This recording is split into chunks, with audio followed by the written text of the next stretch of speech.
Lesson 1. The Tagalog Alphabet. The new Tagalog alphabet is made up of 28 letters.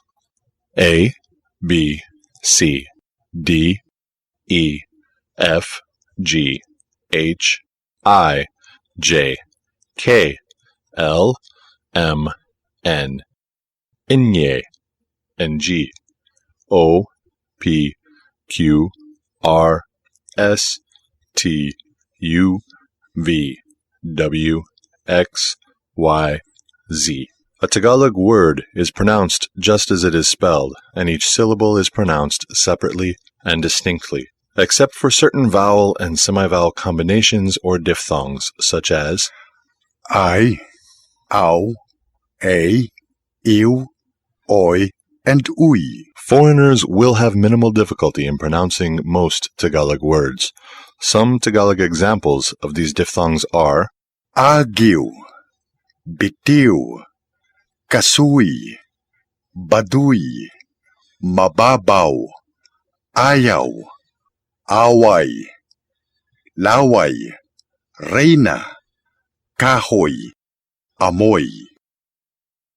Foreign words in Tagalog.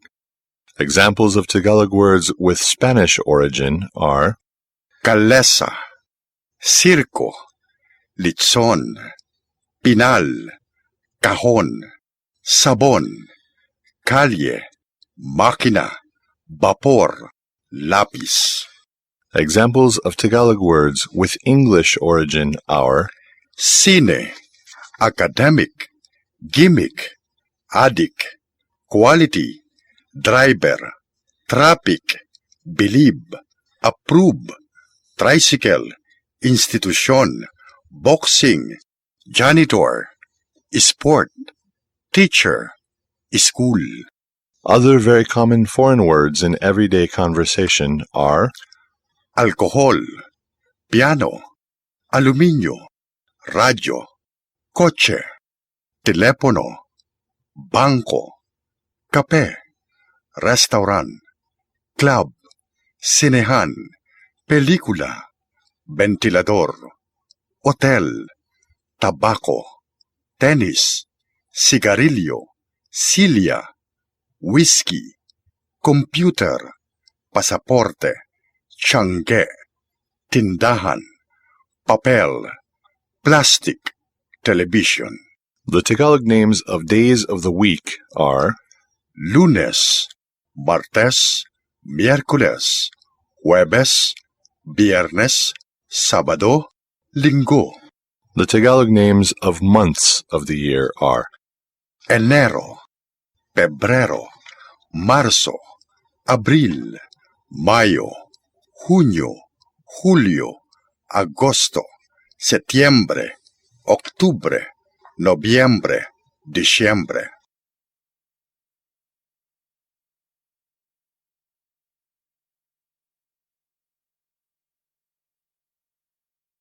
Lesson 2. Syllables and stress in Tagalog. There are 4 different kinds of syllables or word divisions in Tagalog. These are 1. The simple syllable consisting of only one vowel. O in tao. A in paa. I in iyak. U in ulo. 2. The consonant plus vowel syllable. Ba or sa in basa. Ta in tao. Na in ina. Lo in ulo. 3. The vowel plus consonant syllable. An in antay. In ambon. Ak in akyat. It in mapait. 4. The consonant plus vowel plus consonant syllable. Tak in takbo. Lak in bulaklak. Lon in talon. Law in ilaw. The use of stress on a particular syllable in a Tagalog word is very important. 1. The four types of stresses are A. End stress, where the last syllable of the word receives a stronger emphasis than the others. Anak, anak. Ama, ama. Ina, ina. Bulaklak, bulaklak. Malakas, malakas. B. Penultimate stress, where the stress is on the next to last syllable of a word. Babae, babae. Lalaki, lalaki. Mainit, mainit. Malinis, malinis. Tao, tao. C. Penultimate stress with a glottal catch, where the stress is on the next to last syllable. The vowel at the end is pronounced with a glottal catch, which beginners often mistake as the sound of K. Puno, puno. Kandila, kandila. Pusa, pusa. Susi, susi. Bata, bata. D. The end glottal catch, where the last syllable is pronounced without a stress, but with a glottal catch at the end. Words in this category are pronounced faster. Puno, puno. Sampu, sampu. Bakya, bakya. Masama, masama. Ginto, ginto. 2. A learner should remember some important facts about the use of stress and accents in Tagalog. A. A difference in stress can cause a difference in meaning in the following Tagalog words. Kaibigan, kaibigan. Kaibigan, kaibigan. Kaibigan, kaibigan. Kaibigan, kaibigan. Maka-alis, maka-alis. Maka-alis. Matulog, matulog. Matulog, matulog. B. The glottal catch is lost when a suffix is added after the final vowel. Bata, bata. Kabataan, kabataan. Luha, luha. Luhaan, luhaan. Puno, puno. Punuin, punuin. Susi, susi. Susian, susian. C. Monosyllabic words often take on the stress of a preceding word. Kumain, kumain ka. Kumain ka. You may eat. Hindi, hindi pa. Hindi pa. Not yet. Ganito. Ganito ba? Ganito ba? Like this. Malapit. Malapit na. Malapit na. It is near. Hindi. Hindi po. Hindi po. No, sir or madam. D. To avoid mispronunciation, a hyphen separates the prefix that ends in a consonant and with a glottal stop from the root that follows, which starts with a vowel. Pag-asa. Pag-asa. Mag-alis. Mag-alis. Mag-isa. Mag-isa. Pag-ibig. Pag-ibig.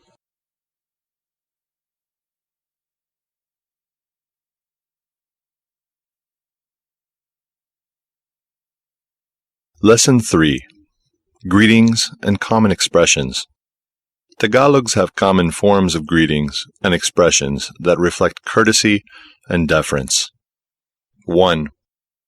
The polite forms of address contain the words po and ho, which approximately mean sir or madam, and are used by younger generations and junior employees.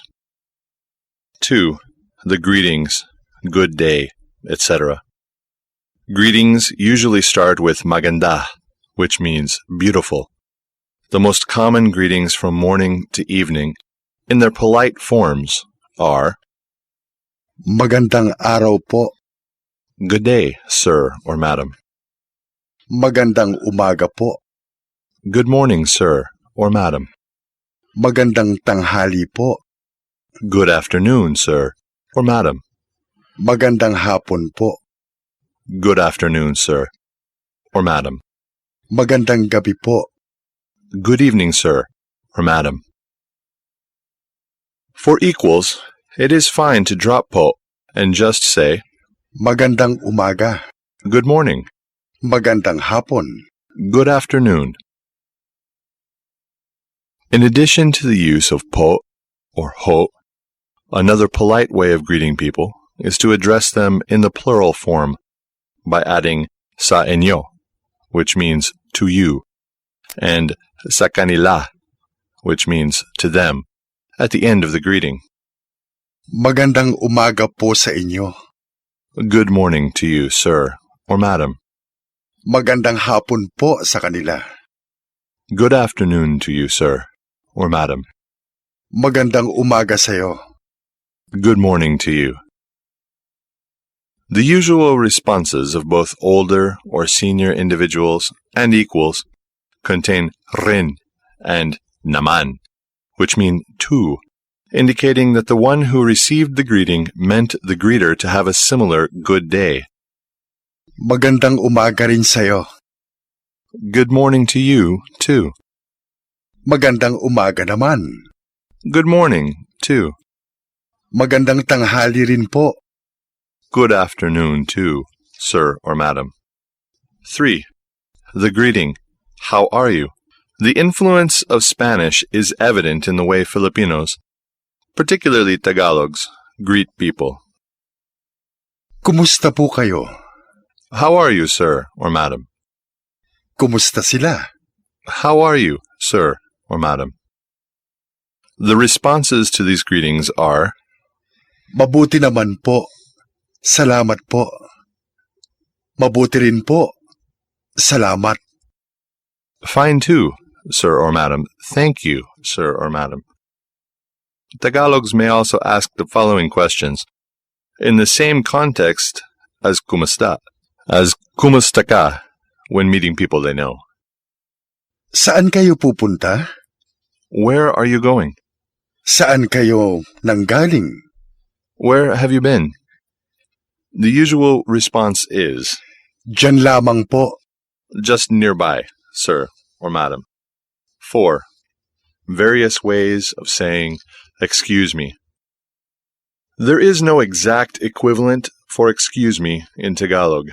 However, there are 5 different ways of expressing it depending on the situation. Paumanhin po. Is used when one apologizes or asks to be excused, or if one bumps into someone else accidentally. Pakiraan po. Is used when one asks for permission to pass through. Mawalang galang po. Is used when one requests to be heard. Patawad po. Is used when one apologizes for causing physical injury or emotional hurt to someone else. Pasintabi po. Is used when one gives a warning of something that may be offensive or distasteful to others. 5. Other common expressions. Following are common everyday expressions of Tagalogs. Saan kayo nakatira? Where do you live? Ano ang pangalan mo? What is your name? Ewan ko. I don't know. Di ko alam. I don't know. Ayoko. I don't like. Bahala na. Come what may. Lang. Just a little. Kung minsan. Once in a while. Gising na. Wake up. Hindi bale. Never mind. Hindi naman. Not so. Teka. Wait for a moment. Huwag na. Salamat. No more. Thank you. Bahala ka. It is up to you. Dali ka. Hurry up. Mamaya na. Later. Salamat. Thank you. Maraming salamat. Thank you very much. Ano? What did you say, sir or madam? Saka na. Later.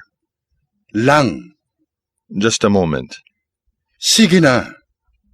Go on. Sayang. Oh, what a pity, or what a loss. Tahimik kayo. Be silent. Tama na. Enough. Tena. Let's go. Totoo? Is it true? Tulog na. Go to sleep. Marahil.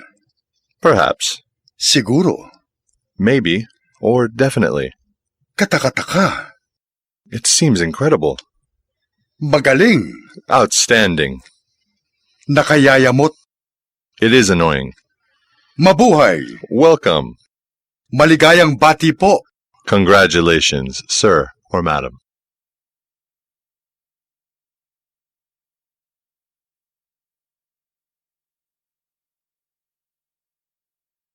Lesson 4. The articles si and ang. 1. The articles si and sina. The singular article si is used before the name of a person, and the plural article sina is used before the names of two or more persons. Si Ruth ay babae. Ruth is a woman. Si Peter ay lalaki. Peter is a man. Si Helen ay batang babae. Helen is a young girl. Si Tom ay batang lalaki. Tom is a young boy. Si Ruth ay maganda. Ruth is pretty. Si Peter ay marunong. Peter is intelligent. Sina Helen at Tom ay mababait. Helen and Tom are good. Sina Helen at Tom ay mga bata. Helen and Tom are children. 2. The articles ang and ang mga. The article ang is used before the name of a single thing or place, while ang mga is used before the names of two or more things or places. Ang bata ay mabait. The child is good. Ang aso ay mabait. The dog is good. Ang bata at ang aso ay mababait. The child and dog are good. Ang mga bata at ang mga aso ay mababait. The children and the dogs are good. Ang mga sapatos ay malilinis. The shoes are clean. Ang baro at ang sapatos ay malilinis. The dress and shoes are clean. Ang mga baro at ang mga sapatos ay malilinis. The dresses and the pairs of shoes are clean.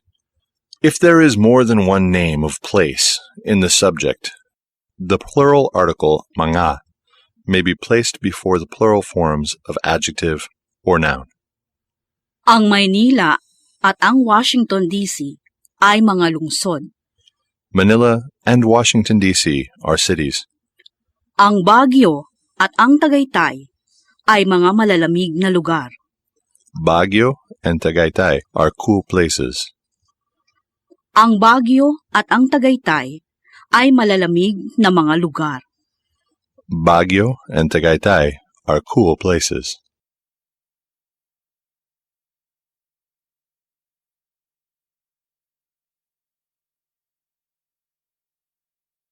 Lesson 5. Sentence formation. There are two basic ways to form a sentence in Tagalog. 1. In the subject-predicate sentence order. The subject comes first, and the word ay is used.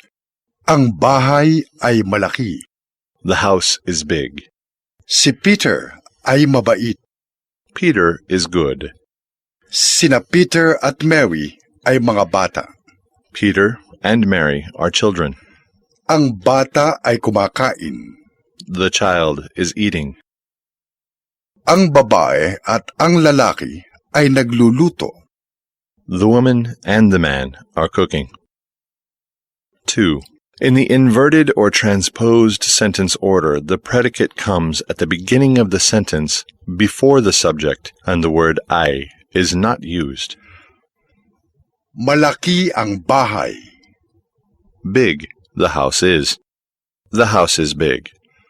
Kumakain ang bata. Eating, the child is. The child is eating. Mabait si Peter. Good, Peter is. Peter is good. Mga bata sina Peter at Mary. Children, Peter and Mary are. Peter and Mary are children.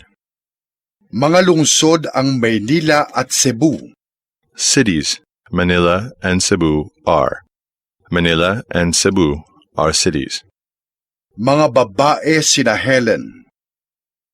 Women, Helen and companions are. Helen and companions are women. Mga hayop ang aso't pusa. Animals, the dog and cat are. The dog and cat are animals.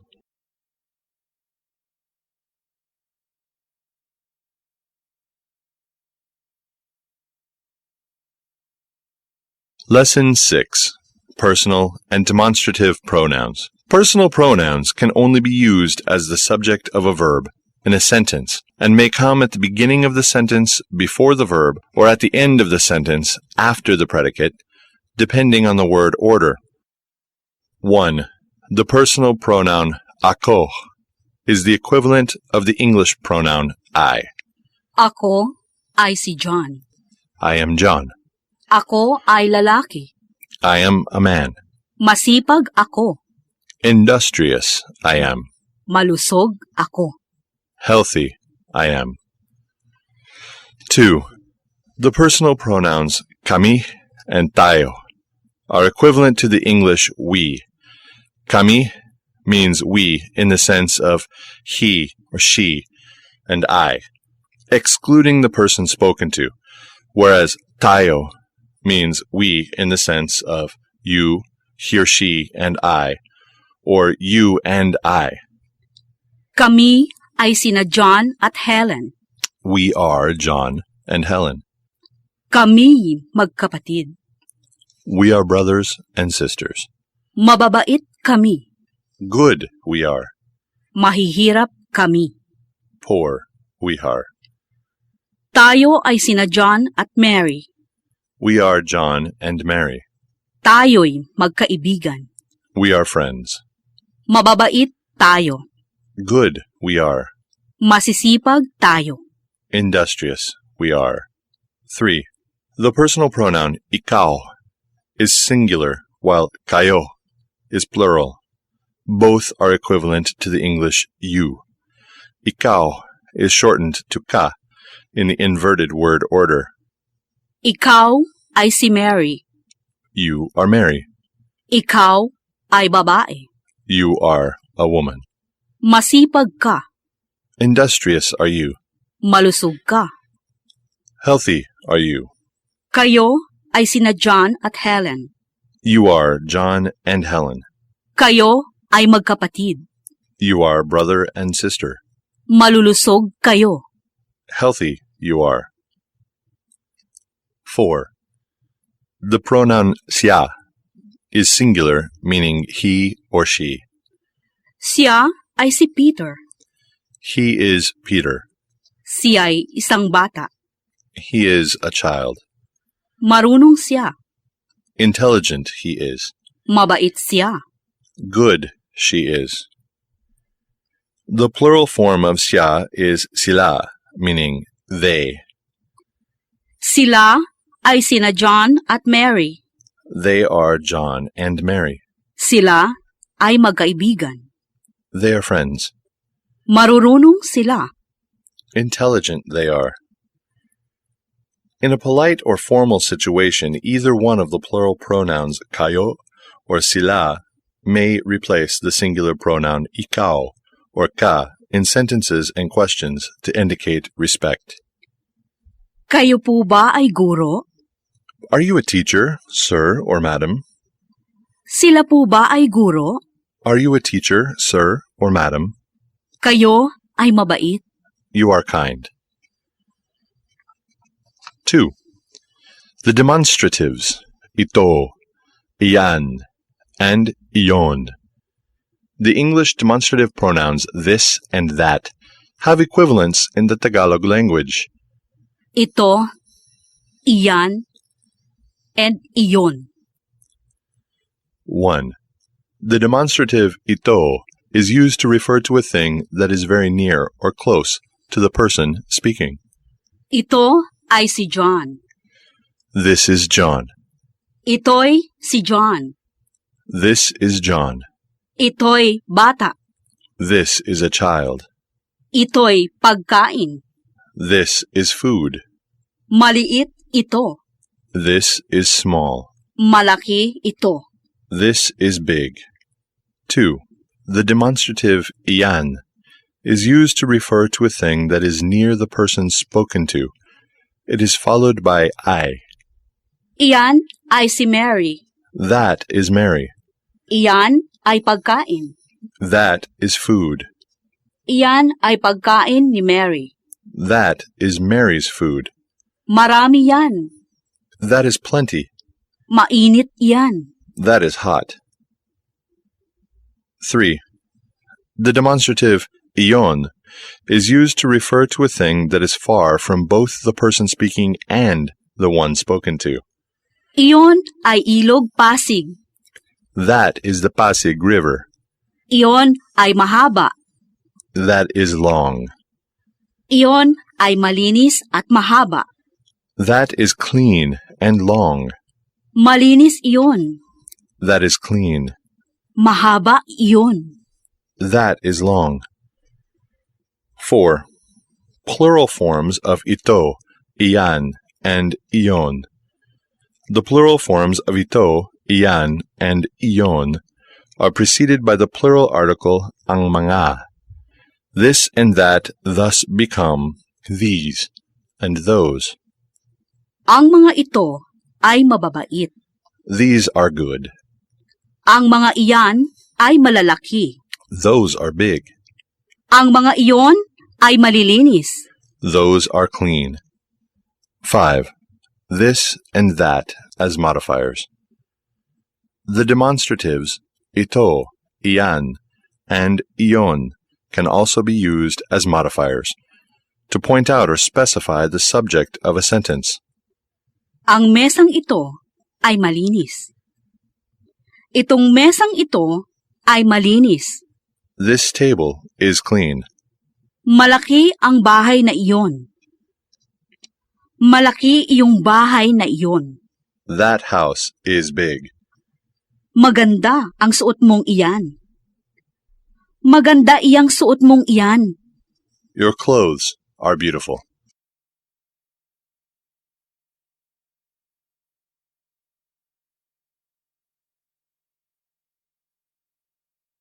Lesson 7. Words that link and describe. 1. The Tagalog language uses connectives or ligatures to link together two adjacent words to indicate that there is a close relationship between the two words and that, generally, one modifies the other. 1. The first suffix ligature, ng, is attached as a suffix to the end of words that end in vowels. Ang malaking bahay ay isang paaralan. The big house is a school. Marunong ang batang mabait. The good child is intelligent. 2.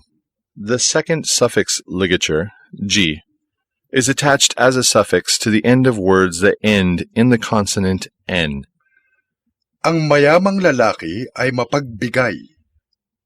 The rich man is generous. Ang hanging malakas ay malamig. The strong wind is cold. 3. The third and last ligature na is used after words that end in consonants other than n. Kumain siya ng maasim na mangga. He or she ate a sour mango. Maganda ang tahimik na bata. The quiet child is beautiful. There are other many word sequences that need ligatures aside from the above adjective plus noun or noun plus adjective word sequence. 1. Noun plus noun. Ang batang babae ay natulog. The young girl slept. Ang lolo ko ay matandang lalaki. My grandfather is an old man. 2. Noun plus verb, or vice versa. Ang ibong lumilipad ay binaril. Ang lumilipad na ibon ay binaril. The flying bird was shot. 3. Adjective plus verb, or vice versa. Pagod na dumating si tatay sa bahay. Dumating na pagod si tatay sa bahay. My father arrived home tired. 4. Verb plus adverb or vice versa. Kumaing mabilis si Pablo. Mabilis na kumain si Pablo. Pablo ate quickly. 5. Noun plus adverb or vice versa. Iwasan ang pag-aaway na matagal. Iwasan ang matagal na pag-aaway. Avoid the long feud. 6. Adjective plus adverb or vice versa. Mahal na totoo ang relo mo. Totoong mahal ang relo mo. Your watch is truly expensive. 7. Conjunction plus adverb. Samantalang wala, magtiis tayo. While we have none, let us be patient. Sakaling dumating, paghintayin ang mensahero. If he or she comes, make the messenger wait. 8. Verb plus verb. Hinayaang umalis ang bata. The child was allowed to leave. Namatay na lumalaban ang sundalo. The soldier died fighting. 9. Adverb plus adverb sequences, where the adverb is repeated for emphasis. Gabing-gabi na siya umuwi. He or she came home very late. Bukas na bukas talaga ay babalik ako. I shall certainly return tomorrow. 10. Adjective plus adjective sequences, where the adjective is repeated to create a superlative. Malinaw na malinaw ang utos niya. His or her command is very clear. Mabait na mabait ang guru ko. My teacher is very kind. 11. Noun plus pronoun, or vice versa. Ang bahay na yan ay akin. That house is mine. Ito ang aking lupa.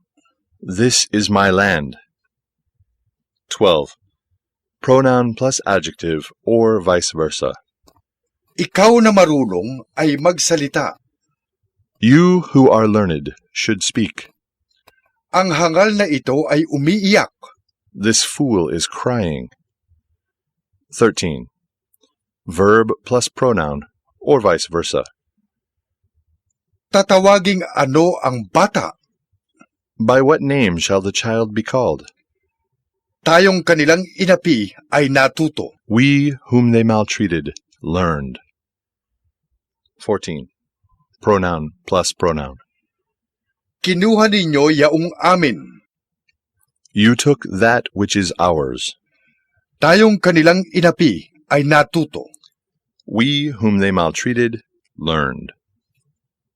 Also note that changing the sequence of nouns, adjectives, verbs, and adverbs does not change the meaning of the phrases or the position of the ligatures, which still come after the first word.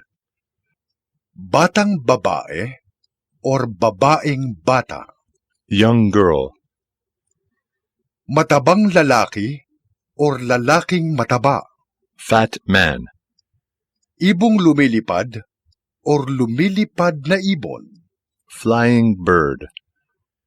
Pagod na dumating or dumating na pagod. Arrived, tired. Kumaing mabilis or mabilis na kumain. Ate quickly. Matagal na pag-aaway or pag-aaway na matagal. Long feud. Mahal na totoo or totoong mahal. Truly expensive.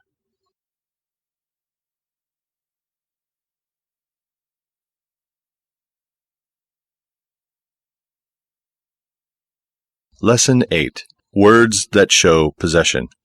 Certain words in Tagalog are used to indicate possession. 1. The possessive word ni is placed before a proper noun such as Maria or Pedro, when the word ng or nang is placed before a common noun such as guro or babae. Ni and nang both mean of in English. Ang bahay ni Maria. The house of Maria or Maria's house. Ang baro ni Juan. The shirt of Juan or Juan's shirt. Ang lapis ni Helen. The pencil of Helen or Helen's pencil. Ang sapatos ni Berto. The shoes of Berto or Berto's shoes. Ang aklat ni Paulo. The book of Paulo or Paulo's book. Ang bahay ng lalaki. The house of the man or the man's house. Ang baro ng sanggol. The dress of the baby or the baby's dress. Ang lapis ng guro. The pencil of the teacher or the teacher's pencil. Ang sapatos ng bata. The shoes of the child or the child's shoes. Ang aklat ng babae. The book of the woman or the woman's book. The plural forms of ni and nang are nina and nang mga. Ang bahay ni na Maria at Pedro. The house of Maria and Pedro. Ang lapis ni na Helen. The pencil of Helen and company. Ang bahay ng mga lalaki. The house of the men. Ang mga damit ng mga bata. The clothes of the children. 2. Possessive pronouns are used either before a noun or after a noun where they change forms. Akin becomes ko when placed after the noun. Ang aking bahay ay malaki. Ang bahay ko ay malaki. My house is big. Iyo becomes mo when placed after the noun. Ang iyong baro ay bago. Ang baro mo ay bago. Your dress is new. Kanya, which may be shortened to kanya, becomes nya when placed after the noun. Malinis ang kanyang sapatos. Malinis ang sapatos niya. His or her shoes are clean. 4. Amin, or his or her, and mine, becomes namin when placed after the noun. Luma ang aming kotse. Luma ang kotse namin. Our car is old. 5.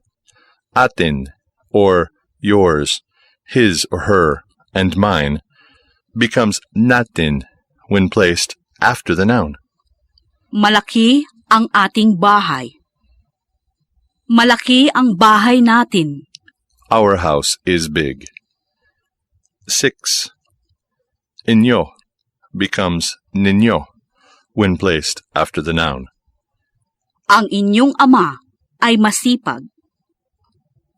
Ang ama ninyo ay masipag. Your father is industrious. 7. Kanila becomes nila when placed after the noun. Mahaba ang kanilang lapis. Mahaba ang lapis nila.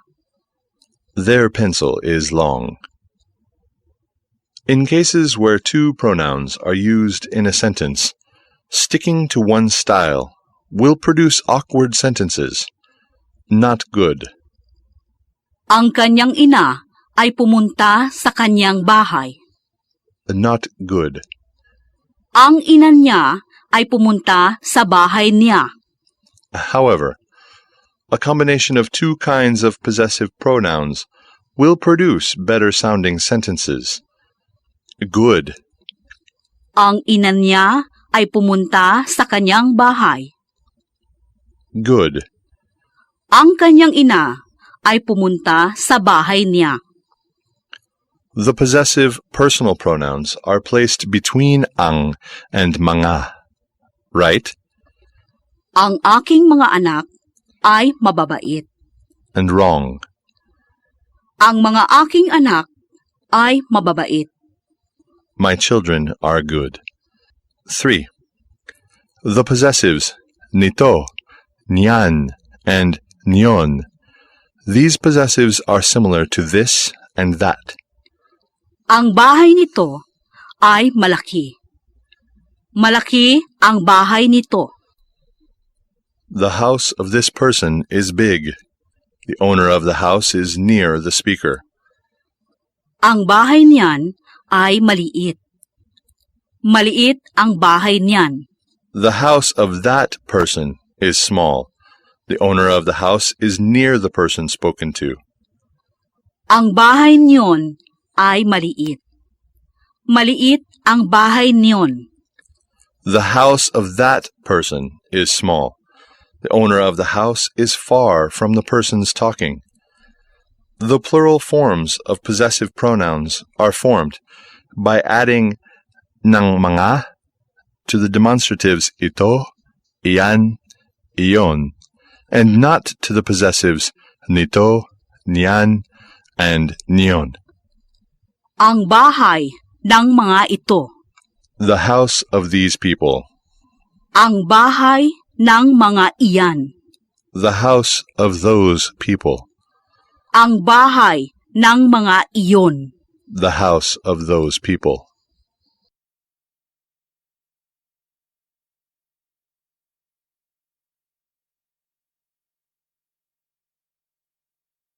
Lesson 9. Asking questions. 1. Question words in Tagalog. There are 14 different question words in the Tagalog language that correspond to the English question words. These are Sino? who, Sino ba kayo? who are you, Ano? what, Ano ba ang pangalan ninyo? what is your name, Alin? which, Alin ba ang iyong gusto? which do you like, Gaano? how, Gaano kalaki ang Pilipinas? how large is the Philippines? This interrogative requires a response expressing degree or quality. Paano? How? Paano mo malalaman? How will you know? This interrogative requires a response detailing a process. Bakit? Why? Bakit siya galit? Why is he or she angry? Kailan? When? Kailan kayo dumating sa Pilipinas? When did you arrive in the Philippines? Nasaan? Where? Nasaan siya? Where is he or she? This interrogative is used when asking for the location of a person or thing. Saan? Where? Saan kayo nakatira? Where do you live? This interrogative is used when asking for the location of an action. Ilan? How many? Ilan ang anak ninyo? How many children do you have? Magkano? How much? Magkano ang aklat? How much is the book? Kanino? Whose? Kanino ang bahay na yan? Whose house is that? Questions beginning with kanino require responses that point to akin or mine, kanya or his or her, kanila or their, or other possessive pronouns. Para sa kanino? For whom? Para sa kanino yan? For whom is that? Sa kanino? With or to whom? Sa kanino yan? To whom does that belong? 2. The plural forms of question words. The plural forms of these interrogatives are formed by duplicating the question words, or certain syllables of the question words, based on the following rules. When a word is composed of 2 syllables, the whole word is duplicated. Alin becomes Alin-alin. sino becomes Sino-sino. when a word has 3 or more syllables, only the first 2 syllables are duplicated. Kanino becomes Kani-kanino. magkano becomes Magka-magkano. the O in the last syllable becomes U in the first half of the new duplicated word. Ano becomes Ano-ano. sino becomes. Sino-sino. The following are examples of questions using duplicated interrogatives. Sino-sino ang inyong mga anak? Which of the children are yours? Ano-ano ang mga pangalan ninyo? What are your names? Kani-kanino ang mga bahay na yan? Whose houses are those? Saan-saan kayo nakatira? Where do you live? Magka-magkano ang mga aklat? How much are each of the books? Ilan-ilan ang mga anak nila? How many children do they have? Kailan kayo dumating sa Pilipinas? When did you arrive in the Philippines? 3. Contracted forms of questions. Contracted and shortened forms of a word or 2 words together are very common in spoken Tagalog, as in English. Sino ang taong yan? Who is that person? Sinong tao yan? Sino yan? Who is that? Speaker is pointing to someone. Kanino ang aklat na ito? Whose book is this? Kaninong aklat ito? Kanino to? Whose is this? The speaker is pointing to or holding a book. Ano ang simbahang yan? What church is that? Anong simbahan yan? Ano yan? What is that? The speaker is pointing to a church. 4. Common everyday questions. Following are other common everyday questions. Kilala mo ba siya? Do you know her or him? Sasama ka ba? Are you coming along? Gusto mo ba ito? Do you like this? Uuwi ka na ba? Are you going home already? Gusto mo bang manood ng sine? Do you like to watch a movie? Tama ba ito? Is this correct? Tama ba ako? Am I right? Ano ba yan? What's that? Anong gusto mo? What do you like? Saan ka pupunta? Where are you going? Sino ba siya? Who is she or he? Nasaan siya? Where is she or he?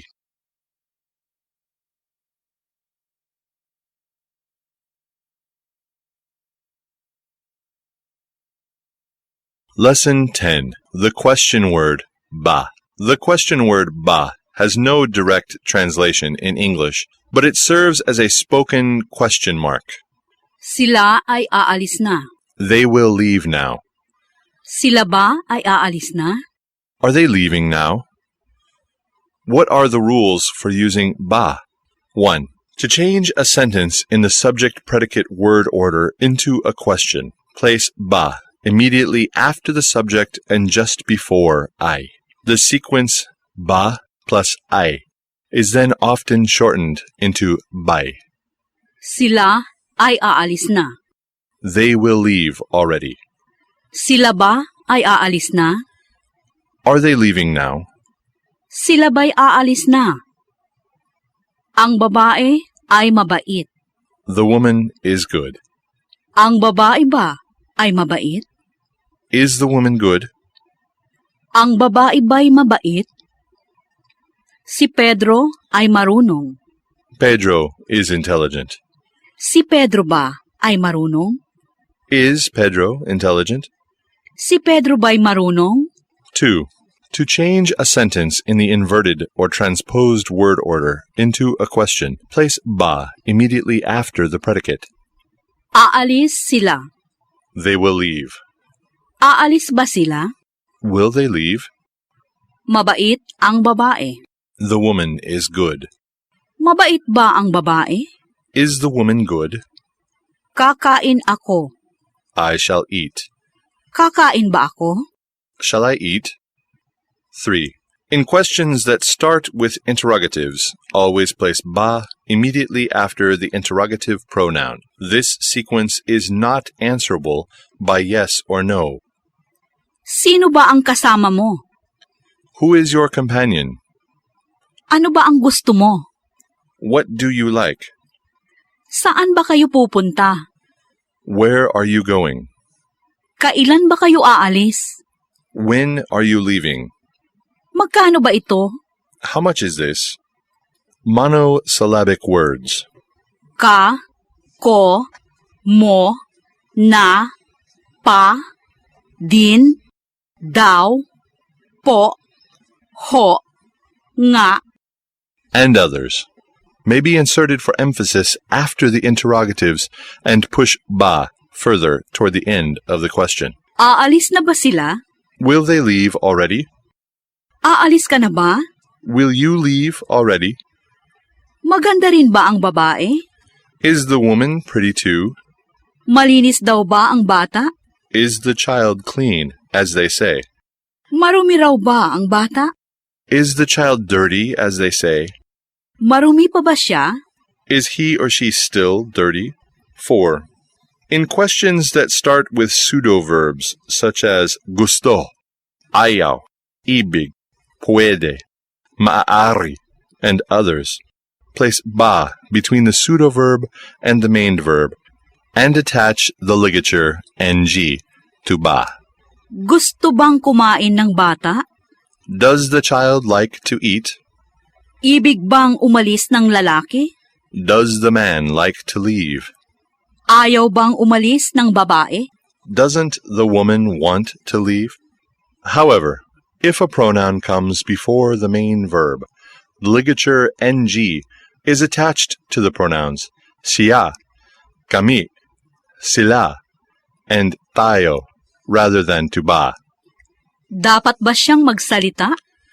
Should he or she speak? Pwede ba akong umalis? Can I go? Maaari ba kaming magtiwala sa'yo? Should we trust you? In some Tagalog-speaking provinces, baga is used instead of ba. In asking questions, raise your voice at the end if the answer is either yes or no. If not, bring down the voice at the end. Aalis ka ba? Oo. Hindi. Are you leaving? Yes or no? Sino ka ba? Ako si Mary. Who are you? I am Mary.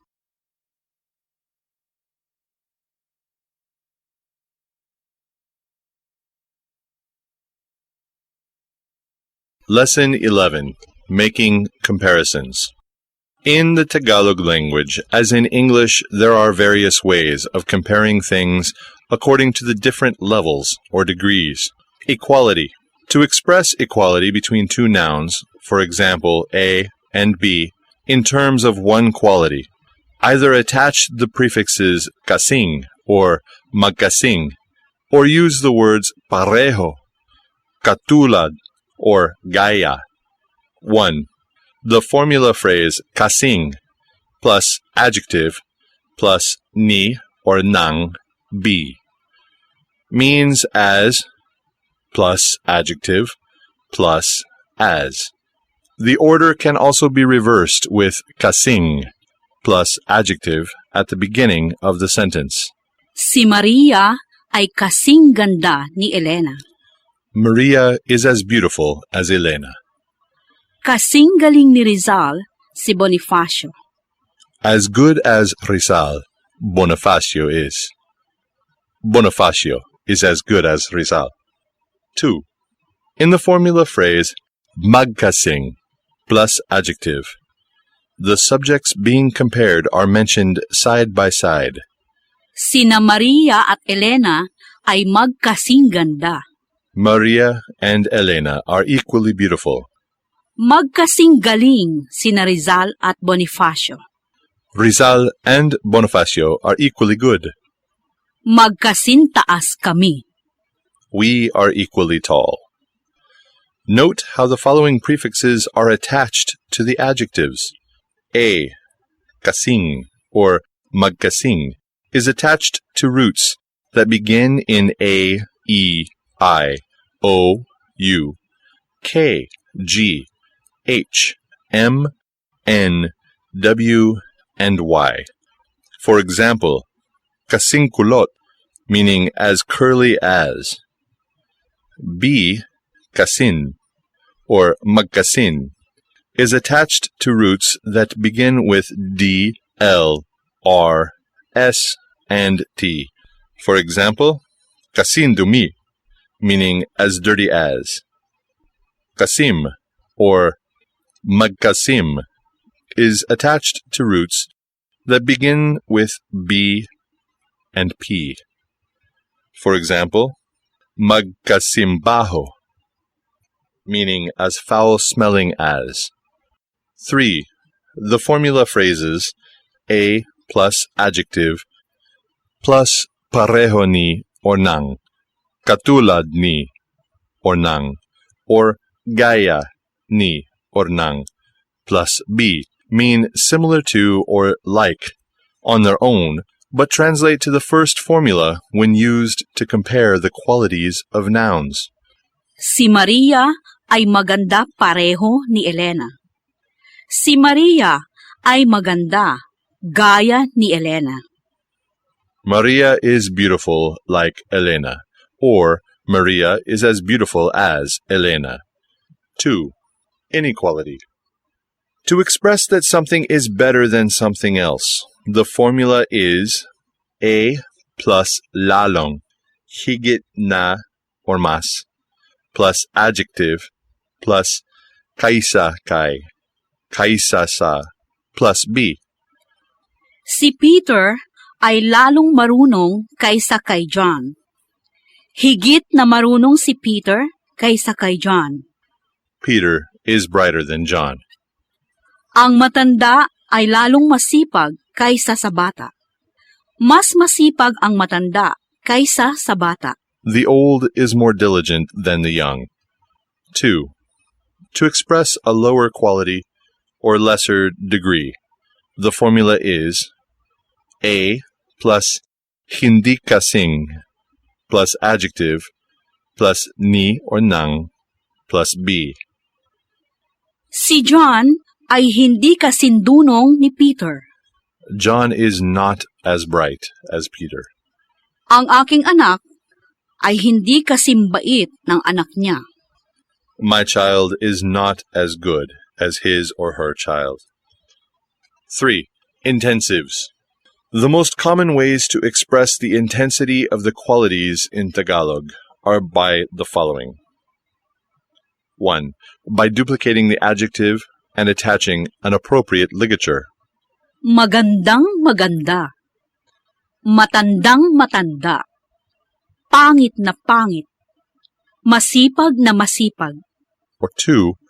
By attaching the prefix napaka, which means very, to the adjective. Napakapangit. Napakasipag. Napakatanda. Napakaganda. 4. The superlative. Superlatives express the quality of something to the highest degree, such as the greatest, the best, the most, and use the prefix pinaka, which means most. Pinakapangit. Pinakamalinis. Pinakamasipag. Pinakamatanda. Pinakamaganda.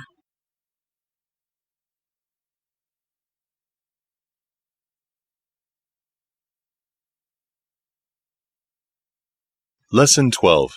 Using my and mayroon. Sentences with the words may or mayroon point to the existence or possession of things. Although both can mean there is or there are and has or have, the two words cannot be used interchangeably. How to use may. May is followed immediately by a noun to show possession or existence. May sentences often do not explicitly mention the possessor. Ako ay may kaibigan sa Quezon City. May kaibigan ako sa Quezon City. I have a friend in Quezon City.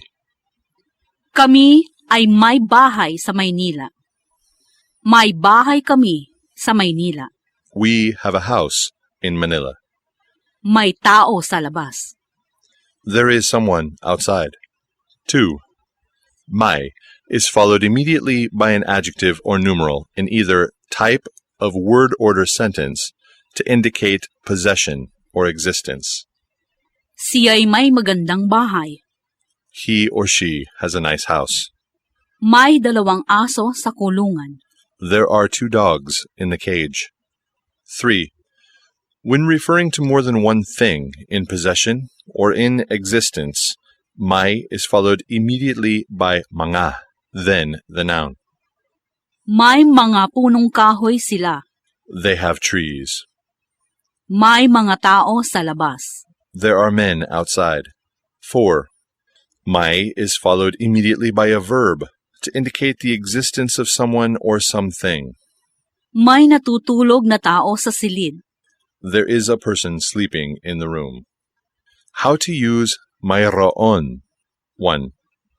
Mayroon is followed by monosyllabic words like ka, na, nang, pa, ba, din, and daw, with ligatures properly attached to the monosyllabic words. Mayroon may be shortened to meron. Mayroon pang trabaho si Lucio. Lucio still has a job. Meron ka bang bagong aklat? Do you have a new book? 2.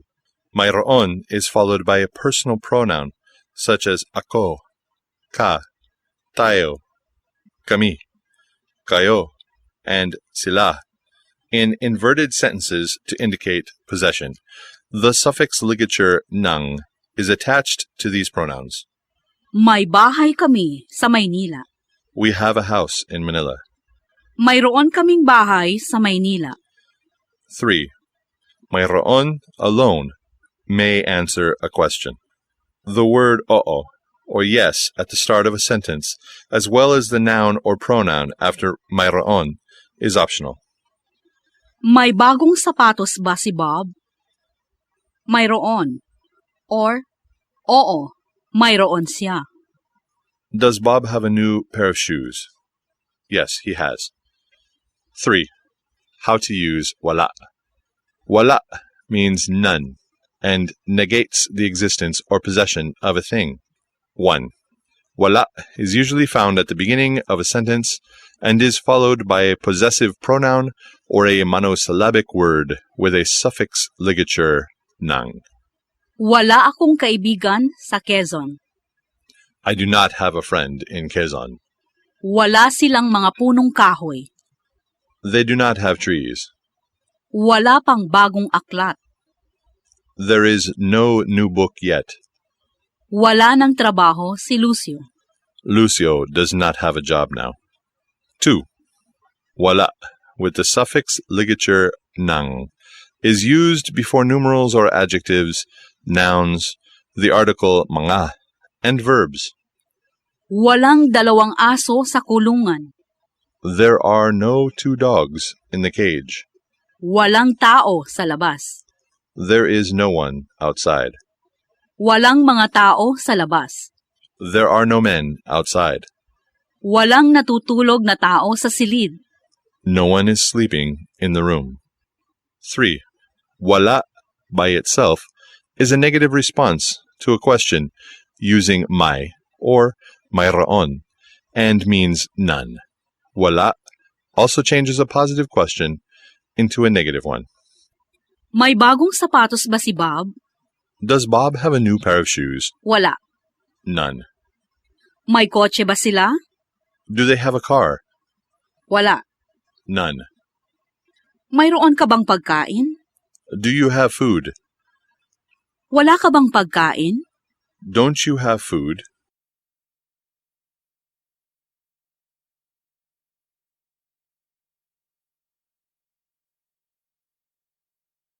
Lesson 13. Numbers. Tagalog numbers have Spanish names spelled according to the conventions of Tagalog phonetics. 1. The cardinal numbers. 1, Isa, 1, 2, 2, 2, 3, 3, 3, 4, 4, 4, 5, 5, 5, 6, 6, 6, 7, 7, 7, 8, 8, 8, 9, 9, 10, 10, 10, 11, 11, 11, 12, 12, 12,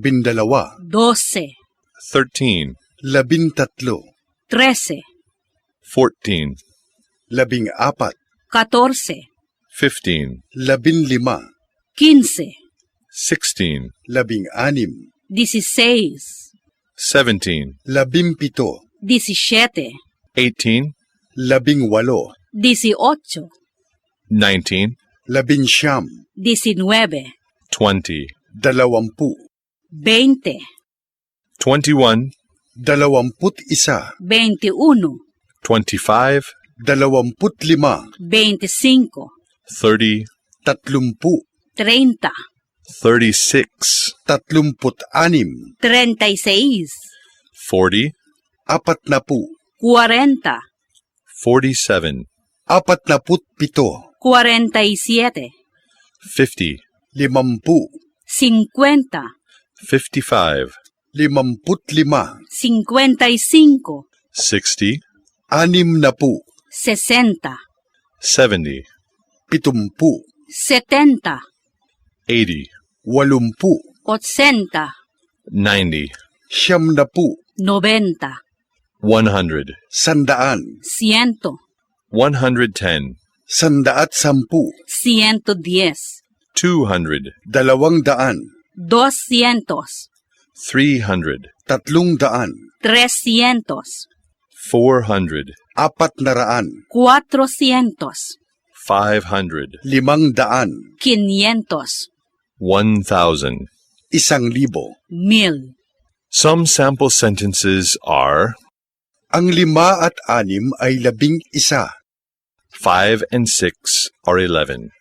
Ang 2 kapatid ko ay marurunong. My 2 siblings are intelligent.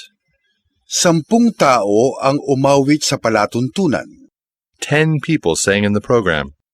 May mga 100 bata ang nag-aaral dito. About 100 children are studying here. May 12 buwan sa isang taon. There are 12 months in a year. Ilang taon ka na? How old are you? Ako ay 25 taon na. I am 25 years old already. 2. The ordinal numbers. Adding the prefix ika to cardinal numbers create ordinal numbers except for the first and last, which are always una and huli, respectively. Una, ikalawa, ikatlo, ikaapat, ikalima, ikaanim o ikanim, ikapito, ikawalo, ikasyam, ikasampu, ikalabing-isa, ikadalawampu, ikasandaan, huli. Following are some sample sentences. Ikailan kang anak? Which child are you? Ako ay ikalima. I am the 5th. Sino ba ang una? Who is the first? Si Peter ang una. Peter is the first. Ikaw ba ay panganay? Are you the first child? Hindi. Ako ay bunso. No, I am the youngest child. Siya ay nasa ika-6 na grado. He or she is in the 6th grade. 3. Fractions. One part of a whole is expressed by adding the prefix ka, shortened form of ika, to the denominator followed by the word bahagi, meaning part. The term kalahati is a set name for one half. Kalahati or kalahating bahagi. One half. Katlo or ikatlong bahagi. 1/3. Kapat or ikapat na bahagi. 1/4. Kalima or ikalimang bahagi. 1/5. Kanim or ikaanim na bahagi. 1/6. Kapito or ikapitong bahagi. 1/7. Kawalo or ikawalong bahagi. 1/8. Kasyam or ikasyam na bahagi. 1/9. Kapulo or ikasampung bahagi or ikapu. 1/10. Bigger fractions are formed by adding a multiple in front. Dalawang katlo. 2/3. Katlong kapat. 3/4. Some sample sentences are: Ito ay kalahati ng mansanas. This is half of an apple. Ang dalawang katlo ng aking salapi ay para sayo. 2/3 of my money is for you.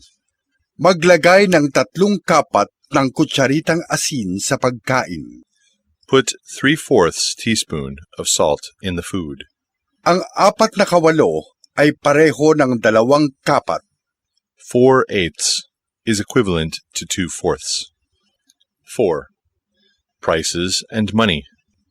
The unit of exchange in the Philippines is the peso, or piso, and coins are in centavos, or centimo, or pera. 1 peso is isang piso, or simply piso, while the others are 1 piso, 20 centavos. 1 piso at 20 sentimo, or 1 piso't 20 sentimo, or 1.20. 2 pesos, 30 centavos. 2 piso't 30 sentimo, 2.30. 3 pesos, 40 centavos.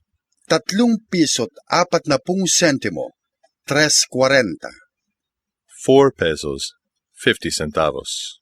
4 na piso't 50 sentimo, 4.50. 5 pesos, 60 centavos. 5 piso't 60 sentimo, 5.60. 6 pesos, 70 centavos.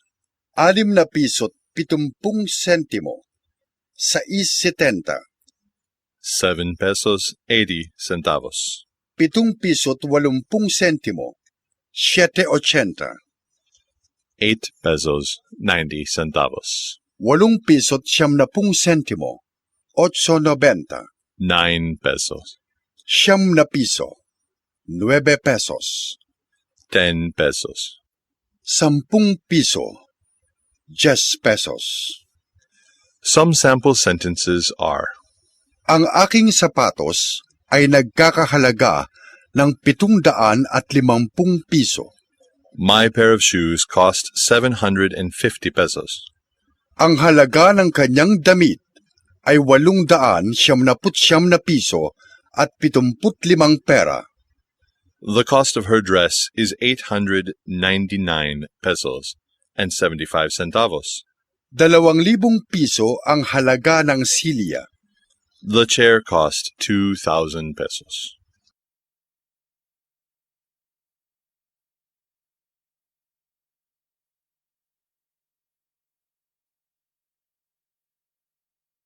Lesson 14. And mag verb forms. The most commonly used verbs in the Tagalog either have an infix or mag prefix. These verbs emphasize the doer of the action or the act itself. And mag verbs are formed in the following ways. 1. Verb forms. For verb roots beginning with vowels, attach as a prefix. Example: Alis, infinitive, umalis, imperative, umalis, past, umalis, present, umaalis, and future. aalis. 2. For verb roots beginning with consonants, attach as an infix to the root immediately following the initial consonant. Example: Kain, infinitive, kumain, imperative, kumain, past, kumain, present, kumakain, and future. kakain. 2. Mag verb forms. 1. For verb roots beginning with vowels, attach mag, followed by a hyphen before the verb root. The hyphen denotes a glottal stop after mag.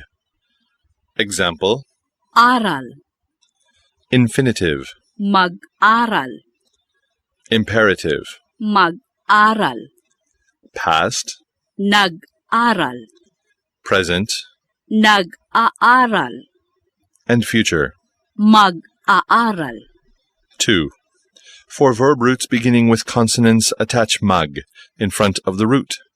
Example: Luto, infinitive, magluto, imperative, magluto, past, nagluto, present, nagluluto, future.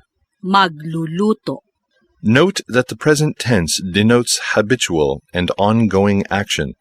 Examples of and mag verbs: Pumunta, umalis, dumating, kumain, umupo, sumulat, bumasa, humingi, gumawa, lumangoy, umiyak, bumili, kumanta, umawit, tumugtog, uminom, magsalita, mag-usap, magsulat, magluto, maglaro, mag-away, maglakad, magbayad, magtanim, magsayaw, mag-isip, maglinis, magpunta, magtanong, magbili. Sentence patterns. There are 2 different sentence patterns for and mag verbs, where the doer or subject occupies different positions within the sentences. The first sentence pattern is the verb doer, or subject-object, or modifier pattern. Sample sentences follow. Kumain si Peter ng kanin. Peter ate rice. Pumasok ang bata sa paaralan. The child went to school. Sumulat siya ng kwento. He or she wrote a story. Naglakad si Mary kahapon. Mary walked yesterday. Nagluto sila ng gulay. They cooked vegetables. The second sentence pattern is the verb-object or modifier doer or subject pattern. Sample sentences follow. Kumain ng kanin si Peter. Peter ate rice. Pumasok sa paaralan ang bata. The child went to school. Sumulat ng kwento siya. He or she wrote a story. Naglakad kahapon si Mary. Mary walked yesterday. Nagluto ng gulay sila. They cooked vegetables. Both sentence patterns are correct, but in sentences with pronouns such as siya and sila as the subject, the first structural pattern is preferred. Other sample sentences are: Dumating si Helen kahapon. Helen arrived yesterday. Sumusulat si Ginang Smith. Mrs. Smith is writing. Nagsasalita ang bata. The child is talking. Naglalaro ang aking mga anak. My children are playing. Nagluto ba kayo ng kanin? Did you cook rice? Bumasa tayo ng isang kwento. Let us read a story. Uminom kayo ng kape. You drink coffee. Umiinom ng gatas ang bata. The child is drinking milk. The child drinks milk.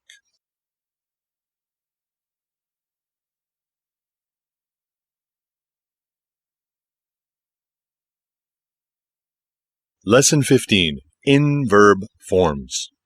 The in-verbs are passive in the sense that they emphasize the object or receiver of the action.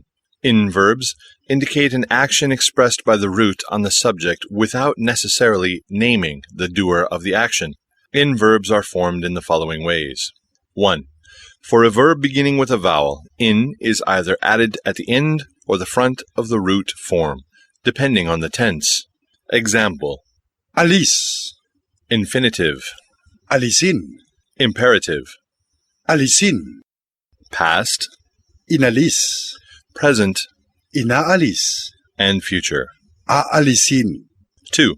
For a verb with an end glottal catch and beginning with a consonant, add in, added at the end or after the first consonant, depending on the tense. Example: Basa, infinitive, basain, imperative, basain, past, binasa, present, binabasa, and future. babasain. 3. For a verb beginning with a consonant, in is added after the first consonant, but becomes hin when added at the end of the verb. Example: Basa, infinitive, basahin, imperative, basahin, past, binasa, present, binabasa, and future. babasahin. Conventions used in forming in verbs, in, and its variant form hin, are usually suffixed to verbs. 1. In regular verb formations. 1a.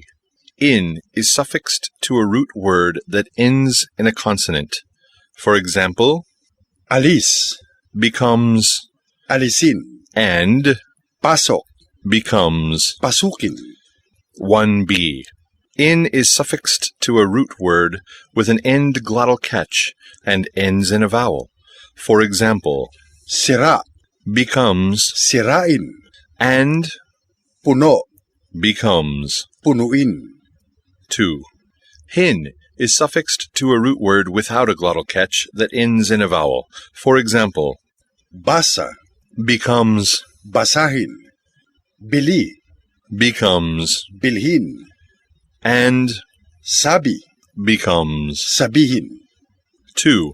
In irregular verb formations. 1. After verb roots with an end syllable stress, the final vowel is omitted before adding the suffix hin. Bili, Becomes, bilhin. Dala, becomes. dalhin. 2. After verb roots whose last syllable is a VC or CVC syllable containing the vowels I or O, the I or O of the last syllable is omitted before adding the suffix in. Kain, Becomes, kanin. Sunod, becomes, sundin. Dakip, becomes. dakpin. 3. Before root verbs that begin with an L, W, or Y, the infix in becomes a prefix ni to form the past and present tenses. Luto, Becomes, niluto. Walis, becomes, niwalis. Yari, becomes. niyari. Note that for the infinitive, imperative, and future forms of a root verb whose last syllable is CVC containing O, the O changes to U and follows the regular pattern. Examples are Gamot, which becomes, gamutin, gagamutin. Inom, which becomes. inumin, iinumin. Some examples of in verbs are Awit, awitin. Luto, lutuin. Sabi, sabihin. Sulat, sulatin. Mahal, mahalin. Bago, baguhin. Laro, laruin. Gamot, gamutin. Gising, gisingin. Inom, inumin. Tawag, tawagin. Kain, kanin. Dala, dalhin.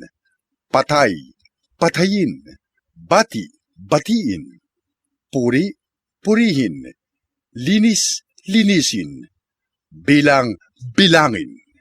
Sentence patterns for in-verbs.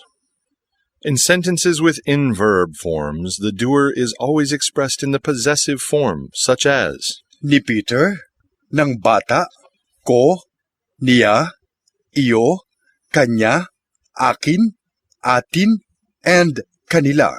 the pattern is verb doer, subject object in the following sentences. Pinili ng bata ang aklat. Literally, was chosen by the child the book, or the child chose the book. Pinasa ko ang sulat. Literally, was read by me the letter, or I read the letter. Kakanin ni Peter ang isda. Literally, will be eaten by Peter the fish, or Peter will eat the fish. Ibinili kita ng prutas. Literally, was bought for you by me the fruit. I bought you a fruit. Some sample sentences are Aawitin ng mga bata ang bahay kubo. Bahay Kubo will be sung by the children. Ginagamot ng doktor ang aking sakit.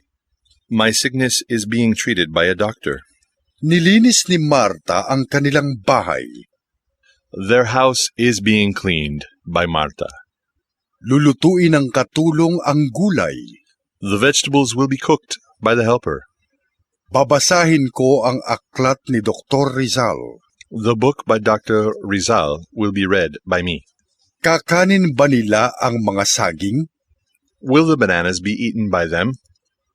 Aalisin niya ang kanyang sapatos. His or her shoes will be removed by him or her. Dinadala namin ang aklat na Tagalog sa paaralan. The Tagalog book is brought by us to school. Sinira ni Lucio ang papel. The paper was torn by Lucio. Bilangin natin ang pera. Let the money be counted by us.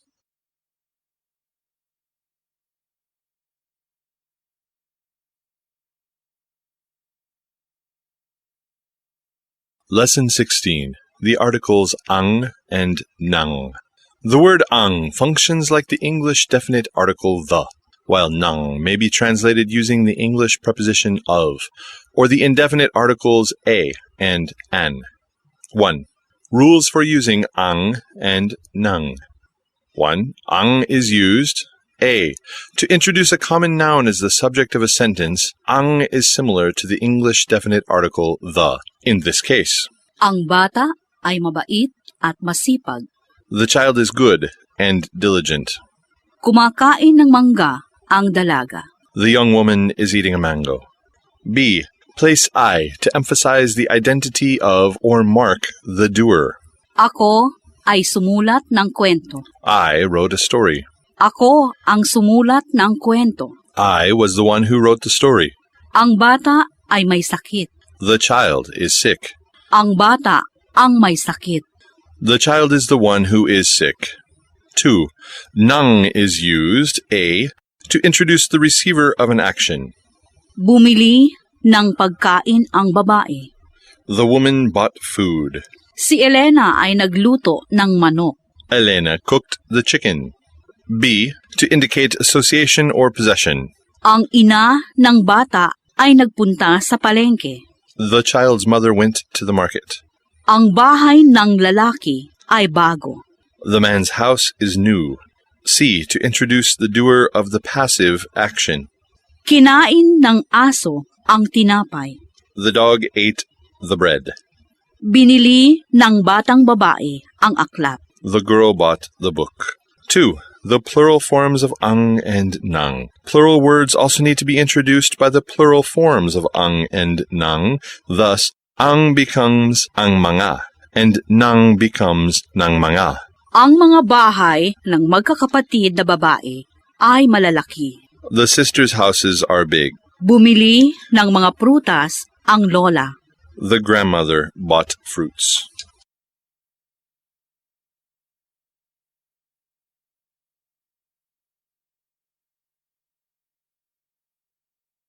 Lesson 17. Pseudoverbs, dapat, gusto, and others. In the Tagalog language, pseudoverbs accompany principal verbs and express the chief action in the sentence. These are dapat, maaari, or pwede, kailangan, ibig, or gusto, and ayaw.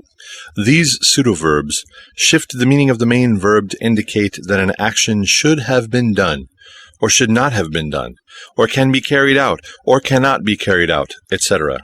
Dapat kumain ng gulay ang mga bata. The children should eat vegetables. Pwedeng lutuin ang baka. You may cook the beef. Maaari kayong lumakad na. You may go already. Ayaw nilang uminom ng gatas. They do not like to drink milk. Kailangang maligo tayo araw-araw. We need to take a bath every day. Ibig kong mag-aral ng Tagalog. Gusto kong mag-aral ng Tagalog. I like to learn Tagalog. Rules for using pseudoverbs. 1. Use only the infinitive form of the main verb with the affixes mag, in, and hin. Correct. Dapat kumain ng gulay ang mga bata. The children must eat vegetables. Incorrect. Dapat kumakain ng gulay ang mga bata. Incorrect. Dapat kakain ng gulay ang mga bata. Correct. Kailangang punuin mo ng bato ang paso. You must fill up the clay pot with stones. Incorrect. Kailangang pupunuin mo ng bato ang paso. Incorrect. Kailangang napuno mo ng bato ang paso. A ligature is not necessary with ibig, ayaw, and dapat before a main verb. 2. For ibig and gusto, pseudoverbs, use the form of possessive pronoun that comes after a subject such as ko and mo, and attach the appropriate ligature. Correct. Ibig kong mag-aral ng Tagalog. I want to learn Tagalog. Incorrect. Ibig mag-aral ko ng Tagalog. Incorrect. Ibig mag-aral ng Tagalog ako. Correct.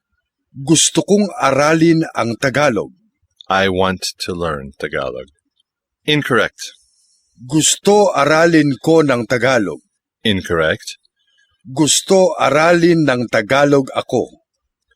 3. Except for ibig and gusto, all other pseudoverbs require a nominative pronoun such as ako and siya. Correct? Dapat siyang uminom ng gatas. And incorrect. Dapat siyang inumin ang gatas. Similarly, a pseudoverb requires a possessive pronoun such as niya when used with inverbs. Correct. Dapat niyang inumin ang gatas. And incorrect. Dapat niyang uminom ng gatas. 4. A pseudoverb that ends in a consonant other than n does not need a suffix. Those ending in vowels need suffixes. Correct? Ibig uminom ng gatas ang bata. Correct? Gustong uminom ng gatas ang bata. And incorrect. Gusto uminom ng gatas ang bata. Following are sample sentences. Dapat akong sumulat sa aking kaibigan sa Estados Unidos. I must write to my friend in the United States. Dapat sulatin ni Peter ang kanyang kwento ngayong gabi. His or her story must be written by Peter tonight. Maaari bang linisin mo ang aking sapatos? Could my shoes be cleaned by you? Maaari akong maglinis ng iyong sapatos. I can clean your shoes. Kailangang mag-aral ang mga estudyante araw-araw. Students need to study every day. Ibig nilang magsalita ng Tagalog. They like to speak Tagalog. Ayaw niyang kanin ang balut. He or she does not like balut to be eaten. Ayaw siyang kumain ng balut. He or she does not like to eat balut.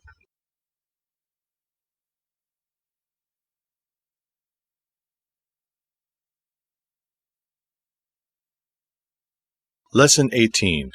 Ma and macha, verb forms. A verb with a ma prefix indicates capability to do something. It is in the active form when it is used with an intransitive verb and passive when it is attached to a transitive verb. The makha verb form has the same meaning as ma, except that it is always active. A. Following are ways to form the derivatives of transitive and intransitive ma and makha verbs. 1. Intransitive verbs using ma.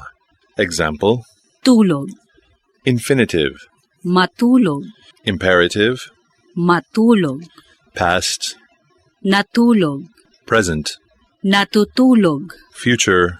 matutulog, Examples of intransitive verbs using ma. matulog, makinig, matuwa, maligo, mahiya, matakot, magutom, mahiga, mamatay, magalit, maupo, malungkot. 2. Transitive verbs using ma.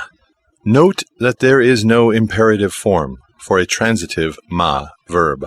Example: Kita, infinitive, makita, the imperative, none, past, nakita, present, nakikita, and future. makikita, Examples of transitive verbs using ma. makita, makain, maalala, makuha, marinig, mabili, masunog, mabasa, mabasag. 3. Verbs using makha. Generally, adding makha to a verb expresses the capability to do something. Example: Tulog, the infinitive, makatulog, the imperative, none, past, nakatulog, present, nakatutulog, and future. makatutulog, Examples of makha verbs: makatulog, makahiga, makabuhay, makaligo, makaupo, makakita, makakain, makakuha, makabili, makabasa, makaalala, makarinig, makasunog, makabasag. Some sample sentences are: Ang mga bata ay dapat matulog ng maaga. children should sleep early. Nagutom ako kagabi pagkatapos mag-aral. I got hungry last night after studying. Nagagalit ang aking ina sa mga batang matigas ang ulo. My mother gets angry with stubborn children. Nakita ko si Mary sa palengke kahapon. I saw Mary in the market yesterday. Makukuha mo na ang iyong sweldo. You can get your salary now. Nakatulog kagabi ang may sakit. The sick person was able to sleep last night. Hindi ako makaligo kung malamig. I cannot take a bath when it is cold. Ang mga bata ay nakahiga sa lupa. The children are able to lie on the ground. Ang pag-asa ay nakabubuhay. Hope is able to give life. Naaalala ko ang aking anak sa gabi bago matulog. I think of my child at night before sleeping. B. Stressed ma and makha verb forms. To express unintentional or accidental actions, attach stressed ma and makha to the beginning of verbs. 1. Verbs using stressed ma. Example: Tulog, infinitive. matulog, The imperative is none, past, natulog, present, natutulog, and future. matutulog, Examples of verbs with stressed ma. matulog, makita, makain, mabasa, marinig, mainom, mabangga, mabaril, mapatay. 2. Verbs using stressed makha. Example: Tulog, infinitive, makatulog, imperative, there is none, past, nakatulog, present, nakakatulog, future. makakatulog, Example: ligo, infinitive, makaligo, the imperative, there is none, past, nakaligo, present, nakakaligo, Future. makakaligo, Examples of verbs with stressed maka. makabili, makakita, makainom, makarinig, makapatay, makabaril, makakain, makabangga, makapulot, makadalaw. Some sample sentences are: Nakita ko siya sa palengke. I saw her by chance at the market. Nakain ko ang lumang tinapay. I accidentally ate the stale bread. Narinig namin ang kanilang awit. We heard by chance their song. Nabangga ang kotse sa pader. The car accidentally bumped against the wall. Nakabaril ng pulis ang magnanakaw. The robber accidentally shot the policeman. Nakapulot ang bata ng 10 piso. The child by chance picked up 10 pesos. Nakarinig siya ng putok. We heard by chance an explosion. Nakadalaw si Maria sa kanyang ina. Maria visited her mother without meaning to. Nakatulog ang lalaki sa loob ng simbahan. The man fell asleep without meaning to inside the church. Nakabili siya ng magandang sapatos sa Marikina. She bought without previous intention pretty shoes in Marikina.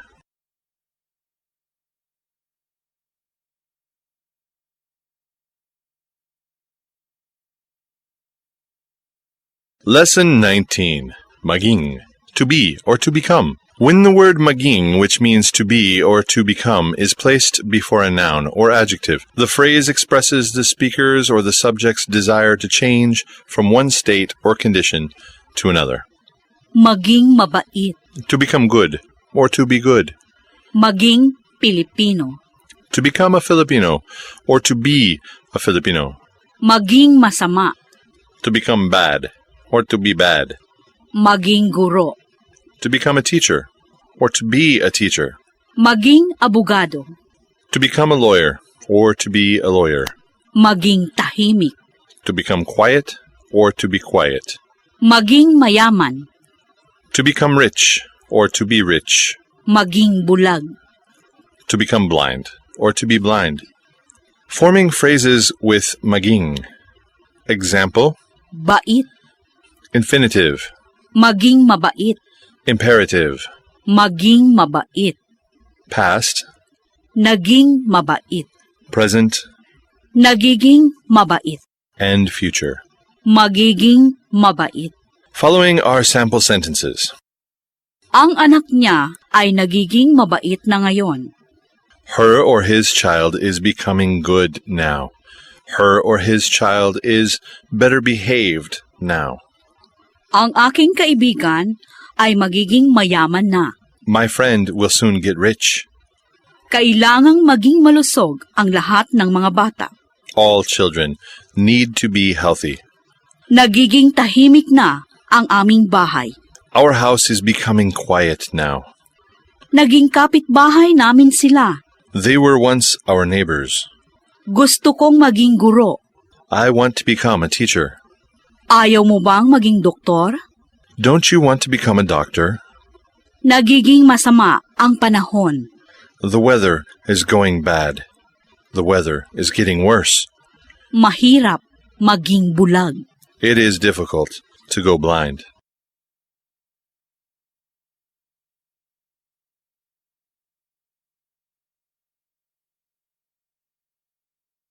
Lesson 20.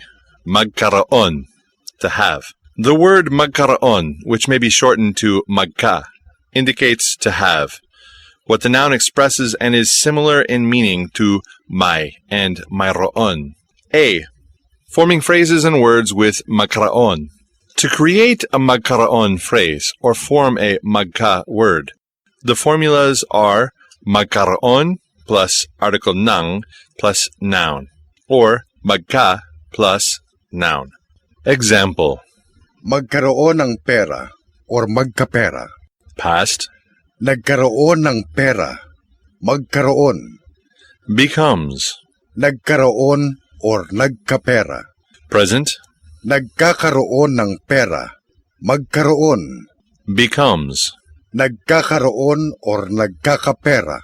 Future Magkakaroon ng pera. Magkaroon. becomes. Magkakaroon or magkakapera. The subject of a sentence using magkaroon or a magka word is introduced by si or ang. Nagkaroon si Maria ng aso. Had Maria a dog? Or Maria had a dog. Nagkaroon ng aso si Maria. Maria had a dog. To state the negative of magkaroon, the word hindi is placed before the word magkaroon. Hindi nagkaroon si Maria ng aso. Maria did not have a dog. Following are sample sentences. Nagkaroon siya ng anak na kambal. Nagkaanak siya ng kambal. She had twins.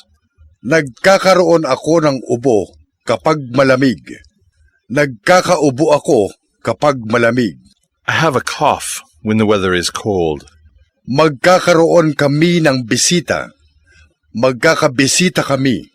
We will have visitors. Nagkaroon ng sakit ang bata. Nagkasakit ang bata. The child got sick. Nagkakaroon ng anay ang bahay. Nagkakaanay ang bahay. The house has termites. Magkakaroon si Pedro ng trabaho. Magkakatrabaho na si Pedro. Pedro will have a job. Nagkaroon sila ng bahay. Nagkabahay sila. They had a house. Nagkakaroon ng bulaklak ang tanim. Nagkakabulaklak ang tanim. The plant bears flowers. Magkakaroon kami ng radyo. Magkakaradyo kami. We are going to have a radio. Hindi nagkakaroon ng bulaklak ang tanim. Hindi nagkakabulaklak ang tanim. The plant does not bear flowers. Hindi sila nagkaroon ng bahay. Hindi sila nagkabahay. They did not have a house. Hindi kami magkakaroon ng radyo. Hindi kami magkakaradyo. We will not have a radio.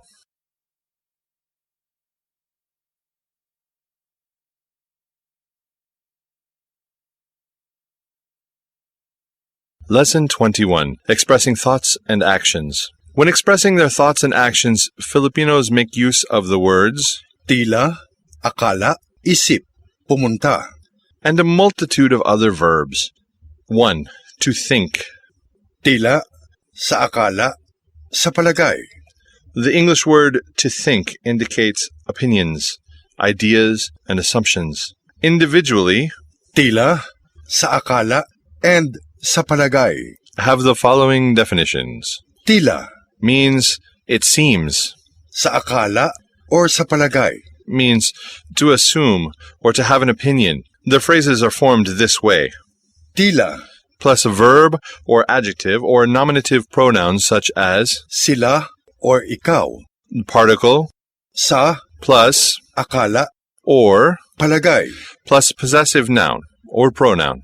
Tila is placed mostly at the beginning of a sentence in common conversations and always implies the speaker's own perception. Tila uulan. It seems it will rain. Ang sagot niya ay tila mali. His or her answer seems wrong. Tila siya'y lalong maganda ngayon. She seems prettier now. On the other hand, Sa akala, or sa palagay. is followed by a noun or pronoun in the possessive form. Sa akala ko, ikaw ay matalino. To my thinking, you are an intelligent man. I think you are an intelligent man. Sa palagay ko ay mananalo tayo. To my thinking, we will win. I think we will win. Sa akala nila, siya'y may sakit. To their thinking, he is sick. They think he is sick. Sa palagay ni Jem ay tama ako. To Jem's thinking, I am right. Jem thinks I'm right. To a Tagalog speaker, a sentence with Sa akala, leaves room for validation or contradiction, as the speaker's assumptions may be proven wrong.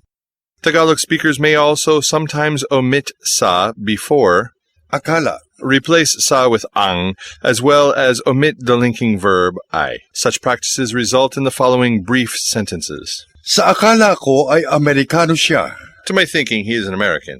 Akala ko Amerikano siya. To my thinking, he is an American. Ang akala ko, Amerikano siya. My assumption is that he is an American. Isip. When used to mean to do some real thinking or to ponder over something, the equivalent of to think in Tagalog is Umisip, mag-isip or isipin. Umiisip siya ng lalong mabuting paraan. he is thinking of a better way. Iniisip niya ang kanyang mga sinasabi. She thinks about what she says. Mag-isip ka ng magagawa. You think of what can be done. 2. To go. Common usage of the word to go. To simply indicate direction or itinerary, the verb Pumunta, is the exact translation of the English word to go, although pumunta, can also mean to come. The imperative, pumunta ka dito. come here. The imperative, Pumunta ka doon. go there. Future, Pupunta kami sa simbahan. we will go to church. The past, Pumunta sila sa tabing dagat. they went to the beach. Present, Pumupunta siya sa Maynila araw-araw. he or she goes to Manila every day. 2. To go, plus the verb. The other use of the word to go, beyond to go to a place, has no exact translation in Tagalog. The Tagalog language does not really use Pumunta, along with another verb in the same way the English language uses to go as an auxiliary to another verb. The imperative, maglakad ka. you go to walk. The future, Lalangoy kami. we will go swimming. Past, Dumalaw kami sa isang kaibigan. we went to visit a friend. Present, Natutulog sila sa kabilang kwarto. they are sleeping in the next room.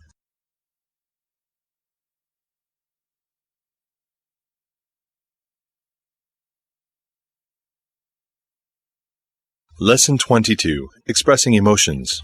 To love. The English word to love has two rather different meanings in Tagalog. Mahal, Implies that someone values something or someone. ibig, Means a fondness for someone or something.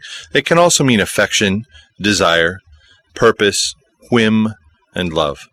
mahal kita. I love you. Minamahal niya ang kanyang aso. He or she loves his or her dog. Minamahal nila ang kanilang guro. They love their teacher.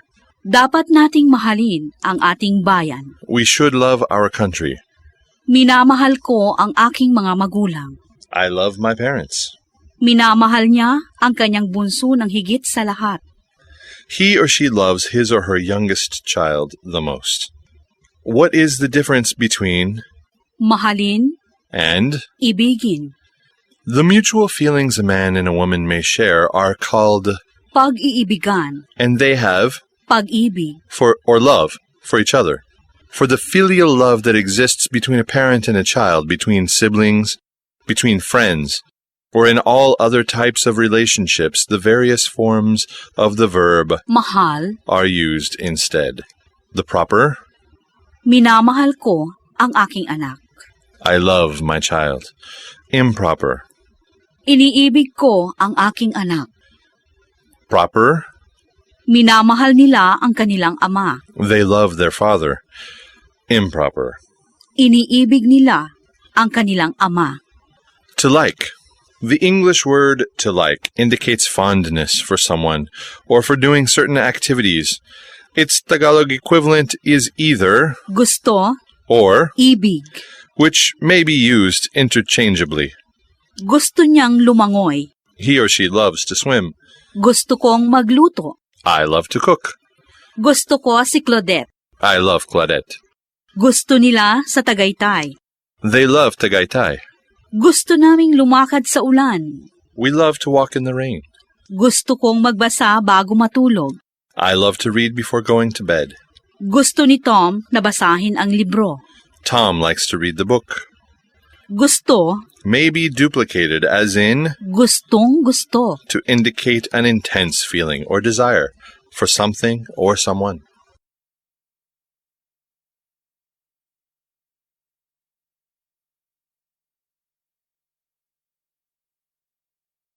Lesson 23.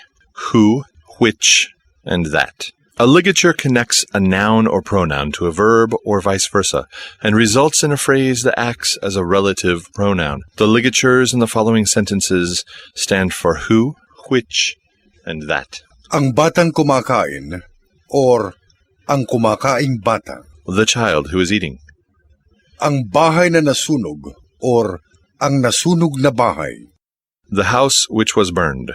Ang pagkaing niluto or ang nilutong pagkain. The food that was cooked.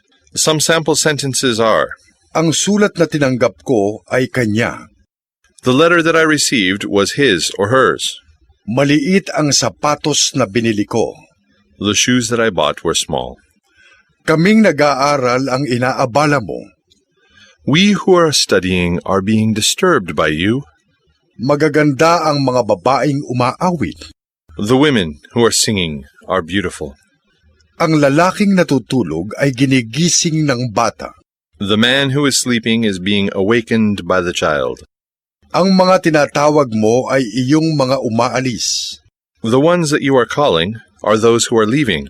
In case of names of persons as subjects, it is not wrong to say, Si Pedrong umaawit ay kaibigan ko. Pedro, the one who sings, is my friend. Si Juan sumulat nitong kwento ay may sakit. Juan, the one who wrote the story, is sick.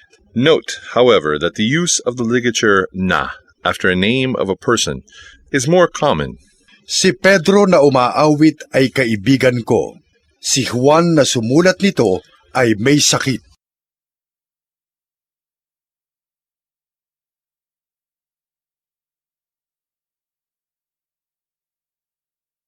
Lesson 24. Saying please in requests.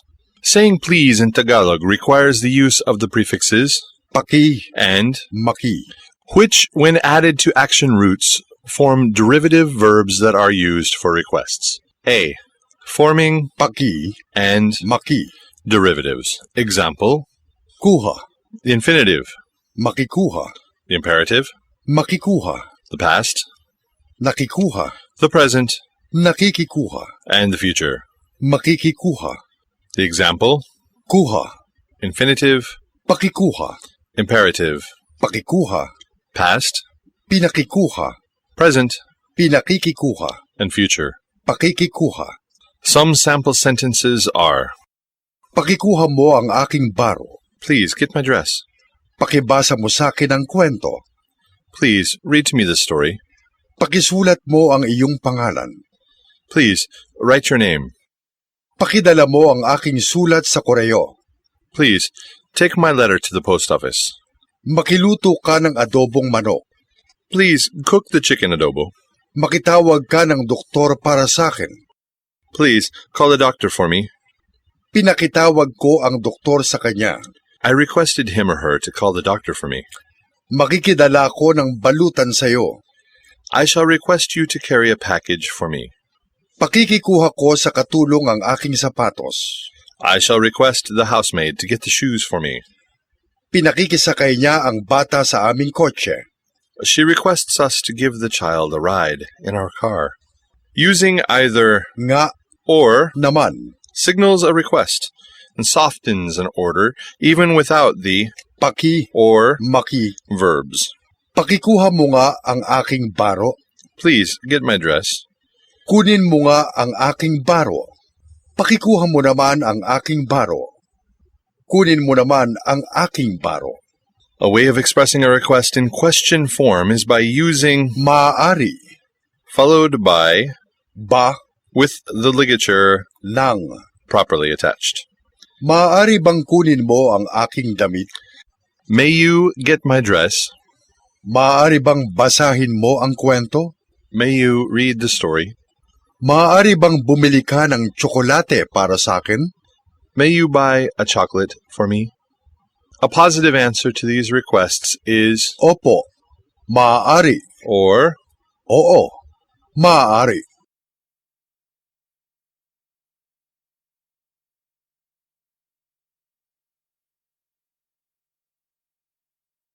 Lesson 25. Saan and nasaan. Where. 1. Using saan. The question word Saan? is used when asking for the location of an action. An answer to a question that starts with Saan? is answerable by the following phrases, Sa? plus the name of the place. Dito? Diyan? Doon? Following are sample questions and answers. Saan pumunta si Peter? Where did Peter go? Pumunta si Peter sa Baguio. Peter went to Baguio. Saan magsasalita si Dr. Smith? Where will Dr. Smith speak? Magsasalita si Dr. Smith sa ospital. Dr. Smith will speak at the hospital. Saan tayo kakain? Where shall we eat? Dito tayo kakain. We shall eat here. Saan sila magbabasa? Where will they read? Doon sila magbabasa. They will read there. Saan kayo nagpasko? Where did you spend Christmas? Sa Tagaytay kami nagpasko. We spent Christmas in Tagaytay. 2. Using Nasaan? the question word Nasaan? is used when asking for the location of a person or thing. A question that starts with Nasaan? requires a response using the following phrases, Nasa? plus the name of the place. Narito? Nariyan? Naroon? Following are sample questions and answers. Nasaan ang bata? Where is the child? Nasa paaralan ang bata. The child is in school. Nasaan ang aking sapatos? Where are my shoes? Nasa silid ang iyong sapatos. Your shoes are in the room. Nasaan ang bahay ninyo? Where is your house? Ang bahay namin ay nasa Fairview. Our house is in Fairview. Nasaan si Mary? Where is Mary? Nasa bahay si Mary. Mary is in the house. Nasaan sila? Where are they? Nasa paaralan sila. They are in school.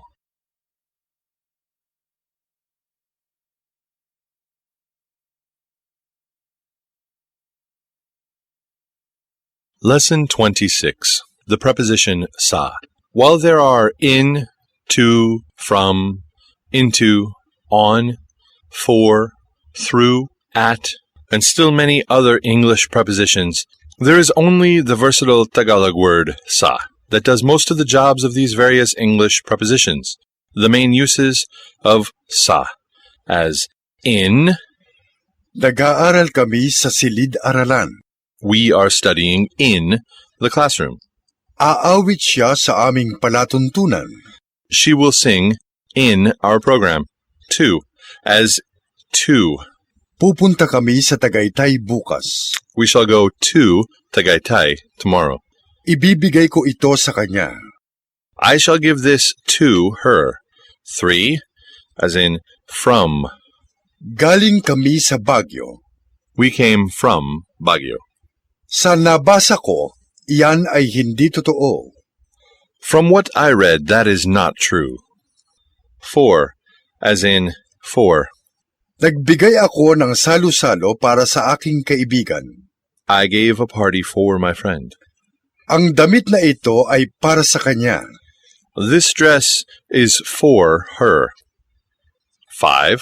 As in on, Ang aklat sa mesa ay bago. the book on the table is new. Nakatira ako sa Taft Avenue. I live on Taft Avenue. 6. As in into, Tumalon ang aso sa ilog. the dog jumped into the river. Itinapon ko ang basura sa lata. I dumped the garbage into the can. 7. As in over, Aawit siya sa radyo. she will sing over the radio. 8. As in through, Siya ang pangulo namin sa taong ito. she is our president through this year. Nagdaan siya sa bintana. He passed through the window. 9. As in at, Nililinis niya ang mga bintana sa paaralan. she cleans the windows at school. Nagsusulat ako sa gabi. I usually write at night. 2. Other uses of sa. To indicate location, sa plus noun indicate the direction or location of a person or thing. Sa loob. Inside, Ang ina ay pumasok sa loob ng bahay. The mother went inside the house. Sa labas. Outside. Kami ay kumain sa labas ng bahay. We ate outside the house. Sa harap. In front. Sila ay nakatira sa harap ng aming paaralan. They live in front of our school. Sa tabi. Beside. Umupo ka sa tabi ko. Sit beside me. Sa itaas. Above or up. Umakyat siya sa itaas. He or she went up. Sa gitna. In the middle. Ang bata ay umupo sa gitna. The child sat in the middle. Sa pagitan. In between. Tayo ay nasa pagitan ng langit at lupa. We are between heaven and earth. Sa likuran. Behind. Lumakad sa likuran ng jeep ang tao. The person walked behind the jeepney. Sa ibaba. Below or downstairs. Nagpunta sa ibaba ang lalaki. The man went downstairs. Sa. Plus May. is used to mean near or about. Siya ay nakatira sa May Rojas Boulevard. She lives near Rojas Boulevard. B. To indicate where a person has been, it is clearer to use any of the phrases Galing sa. Mula sa. Or buhat sa. Galing sa Baguio ang mga bagong kasal. the newlyweds came from Baguio. Mula sa Maynila ang aking sapatos. My shoes are from Manila. Buhat sa Tagaytay, kami ay nagbus. From Tagaytay, we rode on a bus. If a speaker wishes to point out a subject's hometown, only Mula sa. and Buhat sa. may be used to mean a native of or belonging to a place. Siya ay mula sa aming nayon. He or she is from our town. Ang aking ina ay buhat sa Maynila. Ang aking ina ay taga Maynila. My mother is from Manila. 2. To indicate periods of time. The prolific word sa may also be used to indicate a period of time in combination with other words. Some combinations are Mula noon hanggang sa ngayon. Mula sa. Buhat sa. Plus time, or date, or period, hanggang sa ngayon. Hanggang sa. plus time, date, or period. Most of the time, native speakers omit sa from phrases that indicate time. Mula sa Lunes, sa umaga na ang klase namin.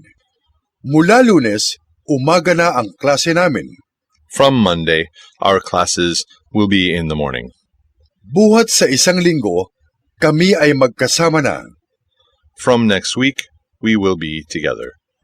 Mula sa Lunes hanggang Biyernes, wala kaming klase. Mula Lunes hanggang Biyernes, wala kaming klase. From Monday to Friday, we will not have classes. Buhat sa Oktubre hanggang Pebrero, magiging malamig na. From October to February, it will be cool.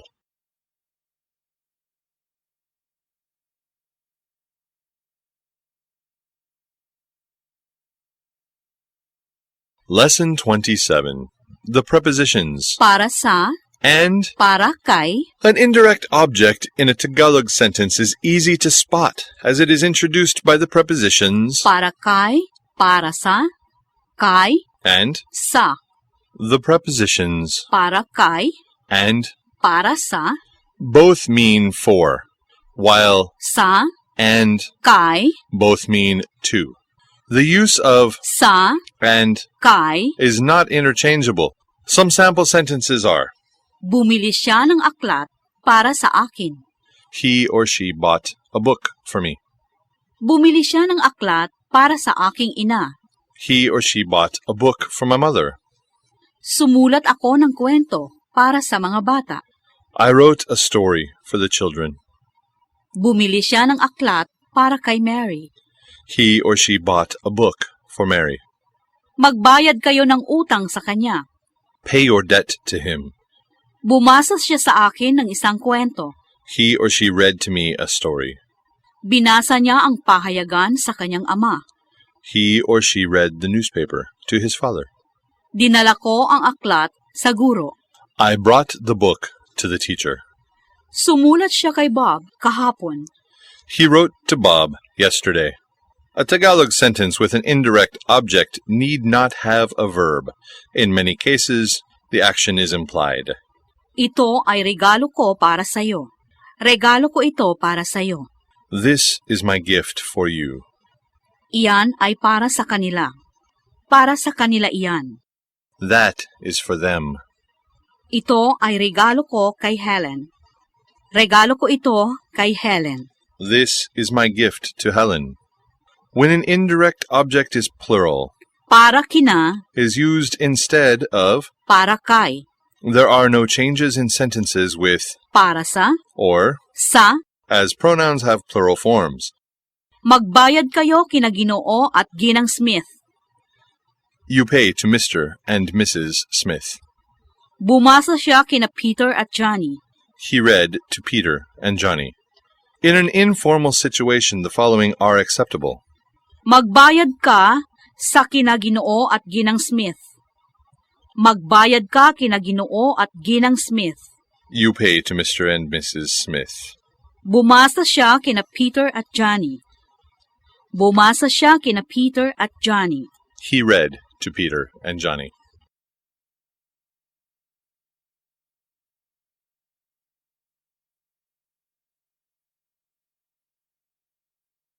Lesson 28. Telling Time.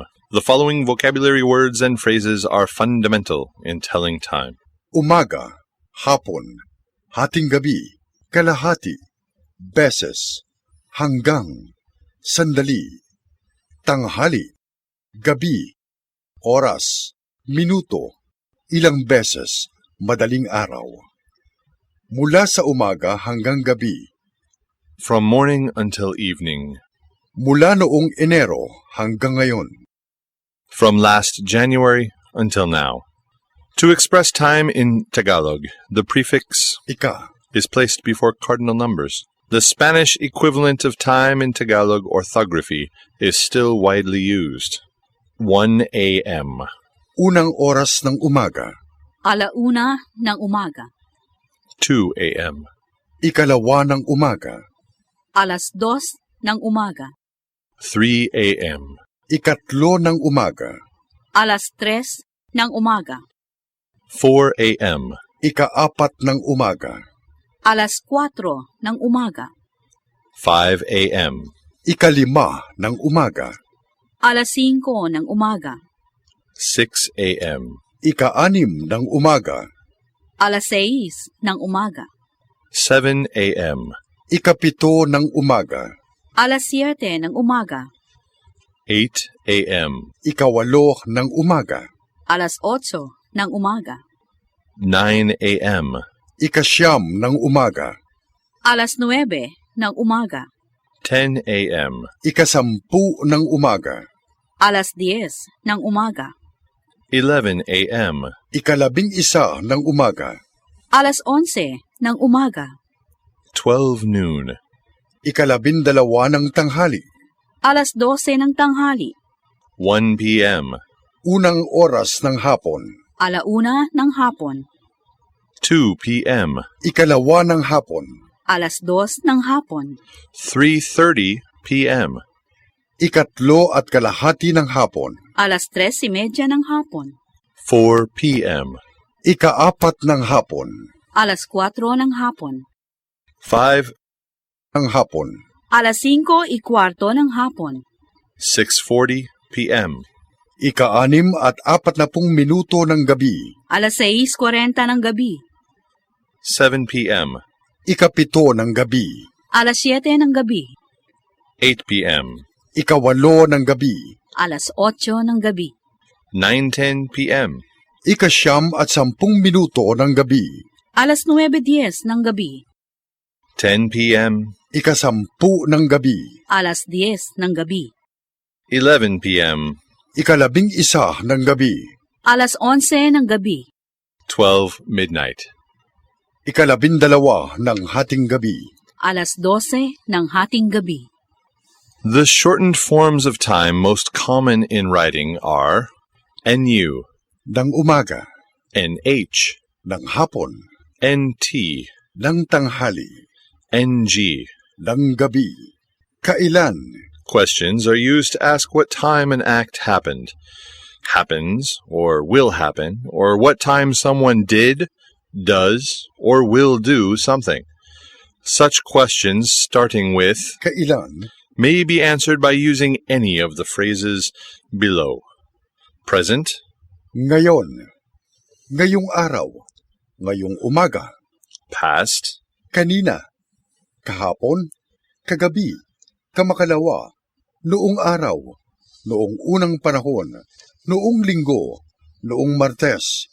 Noong isang linggo. Noong isang buwan. Noong isang taon. Noong Enero. Kaninang umaga. future, Mamaya. Mamayang hapon.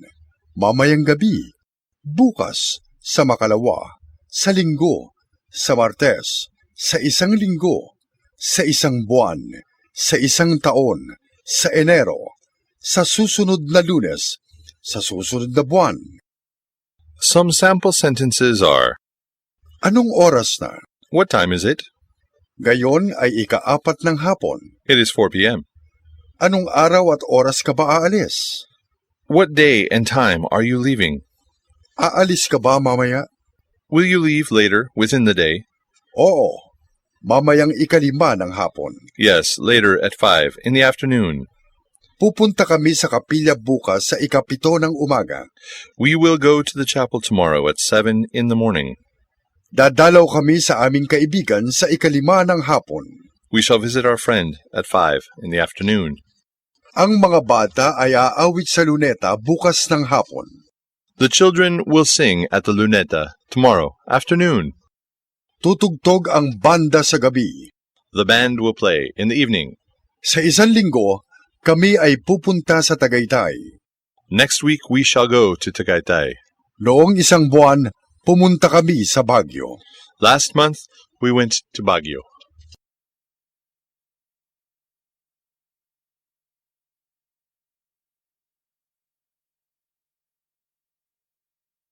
Lesson 29. The word when in Tagalog.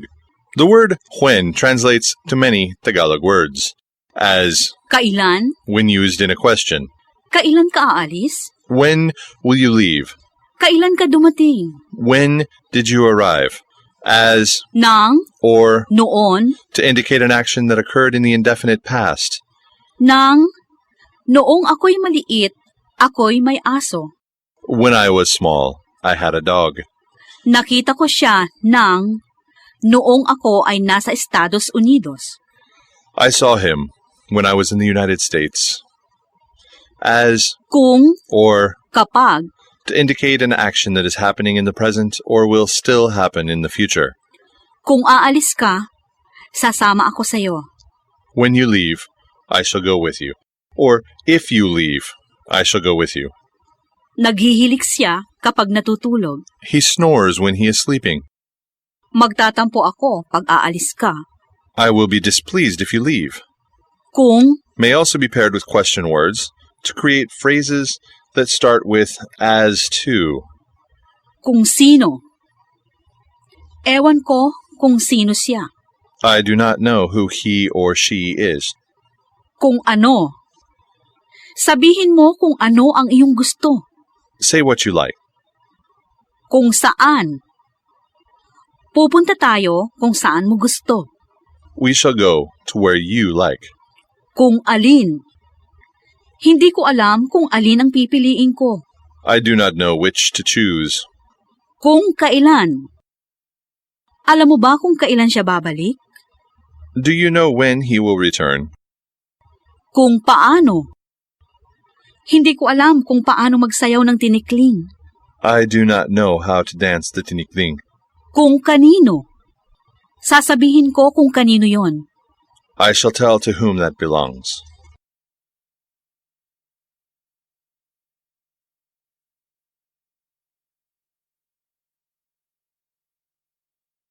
Lesson 30. Verb roots.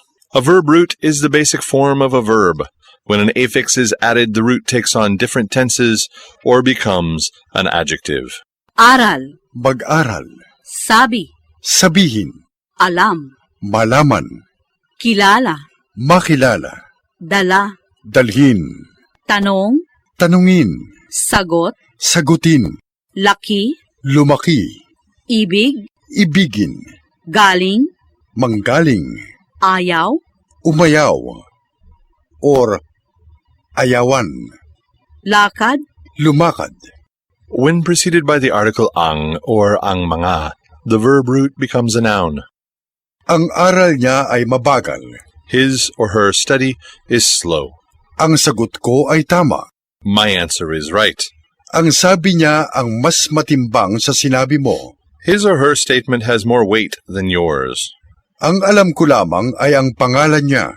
All I know is his name. Ang kilala ko ay ang kanyang ama.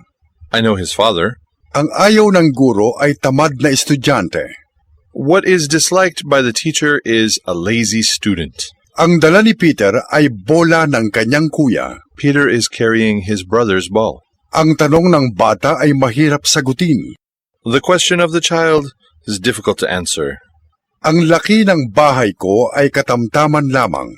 The size of my house is average only. Ibig ng lalaki na makuha ang pagmamahal ng babae. The desire of the man is to get the love of the woman.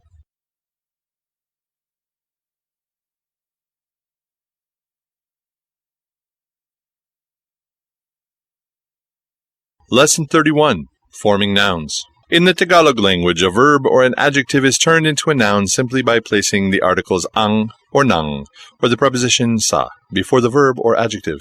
The new noun expresses any of the following: the one who, the thing that, the one which, and what is. ang kumain ng mangga ay si Jose. The one who ate the mango is Jose. Ang batang kumain ng mangga ay si Jose. The child who ate the mango is Jose. Both sentences are correct, but the first one is more widely used for its brevity. Some sample sentences are: Binabasa mo ba ang sinulat ko? Are you reading what was written by me? Ang nagsasalita ay ang Pangulo. The one who is speaking is the president. Ang natutulog ay parang anghel. The one sleeping is like an angel. Masarap ang mga lulutuin ko para sa'yo. Delicious what I shall cook for you, or I shall cook a delicious meal for you. Ang mga sinasabi niya ay hindi totoo. What are said by him or her are not true, or what he is saying is not true. Nakita ko ang binabasa niya. I saw what she was reading. Ang mabait ay maraming kaibigan. The one who is good has many friends. Ang mga mahihirap ay walang maraming kagamitan. The poor people do not have many possessions. Dapat nating igalang ang matatanda. We should respect the elders. Hindi magugutom ang masipag. Will not go hungry the hardworking, or the hardworking will not go hungry. Humihingi siya ng kinakain ko. He is asking for what I am eating. Naaawa ako sa mga humihingi ng pera. I pity those who are asking for money. Nagagalit ang guro sa mga tamad. The teacher is angry with the lazy ones. Sa nag-aaral, ang sipag ay kailangan. To one who is studying, diligence is necessary.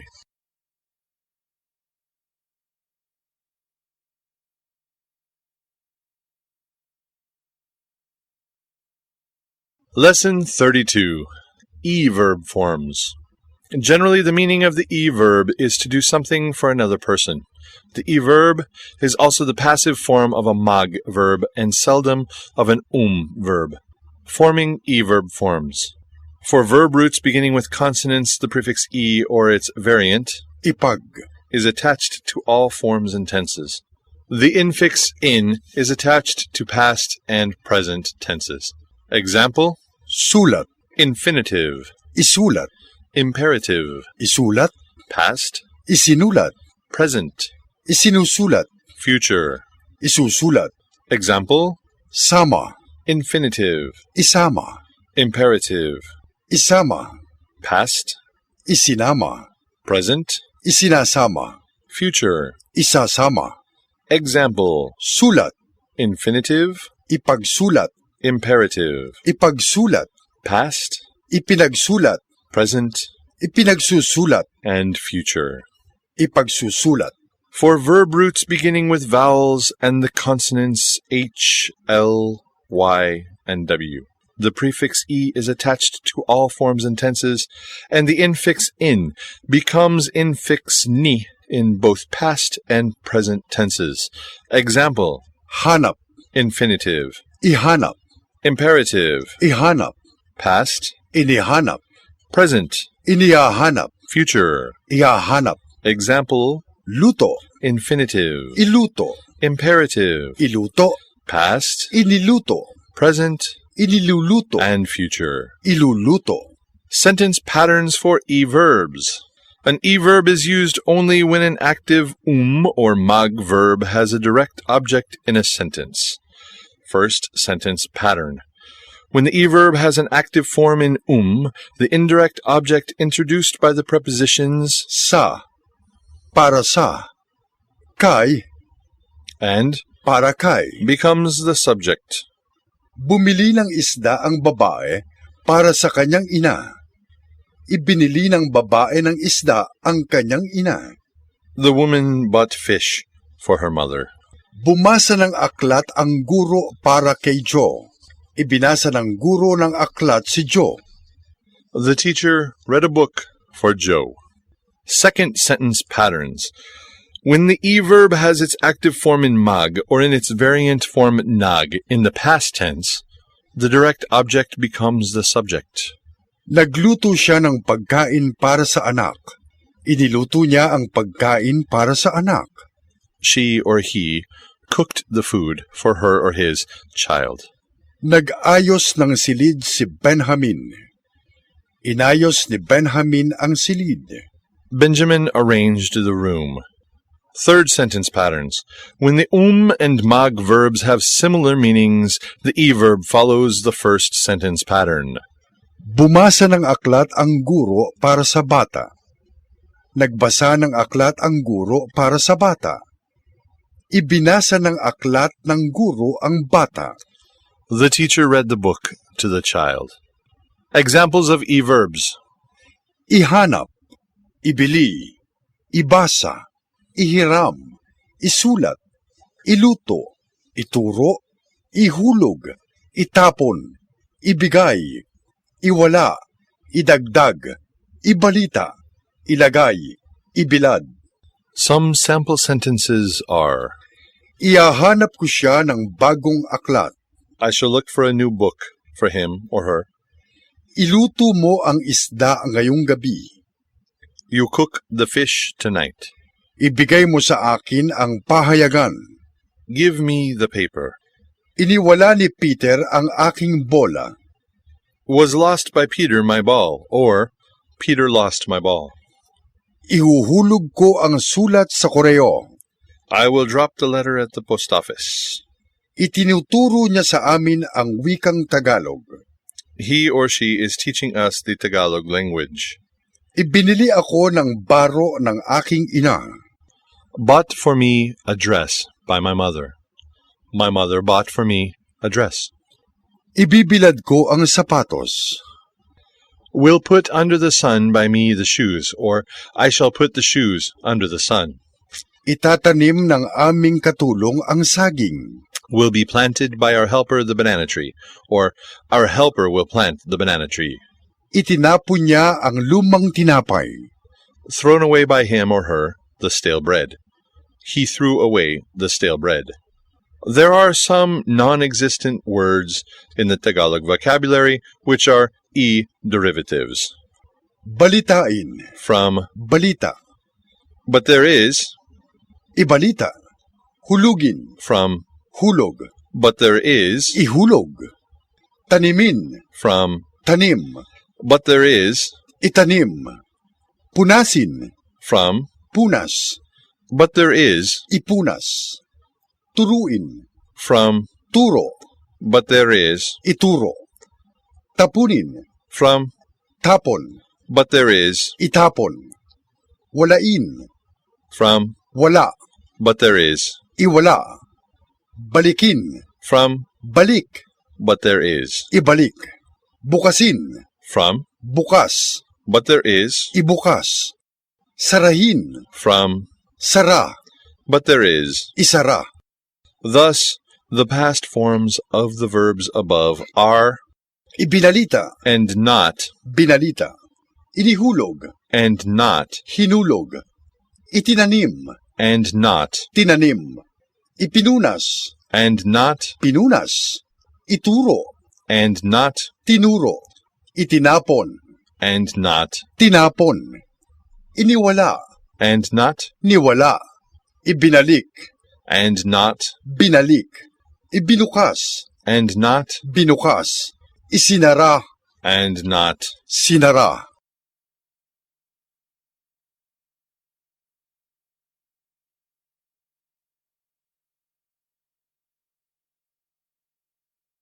Lesson 33. An verb forms. An an word may refer to a place associated with the root word, express an action in the passive form, and indicate a description of size and quality. Forming an words. For verb roots ending in consonant. Example: Alis, infinitive, alisan, imperative, alisan, past, inalisan, present, inaalisan, future. aalisan, For verb roots ending in vowels. Example: basa, infinitive, basahan, imperative, basahan, past, binasahan, present, binabasahan, and future. babasahan. For irregular verb roots. Example: Lagay, infinitive, lagyan, imperative, lagyan, past, nilagyan, present, nilalagyan, and future. lalagyan. Examples of regular an verbs.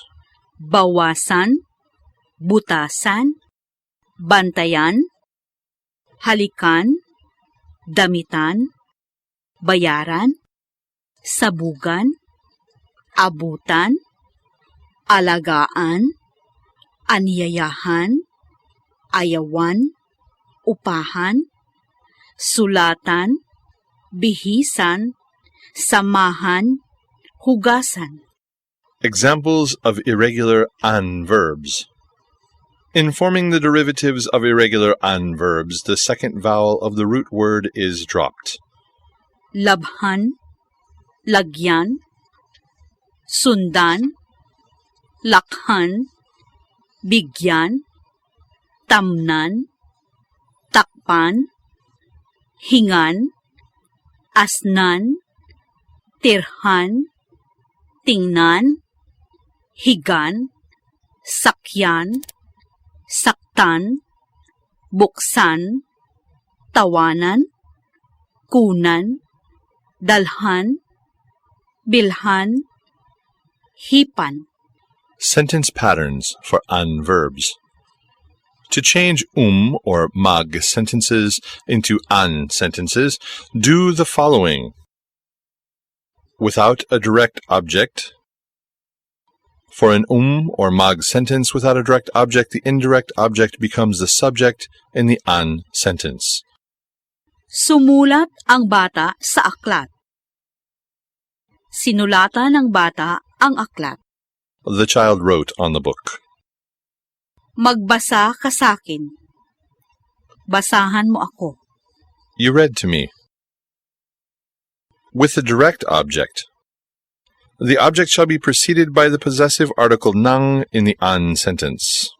Sumulat ang bata ng pangalan niya sa aklat.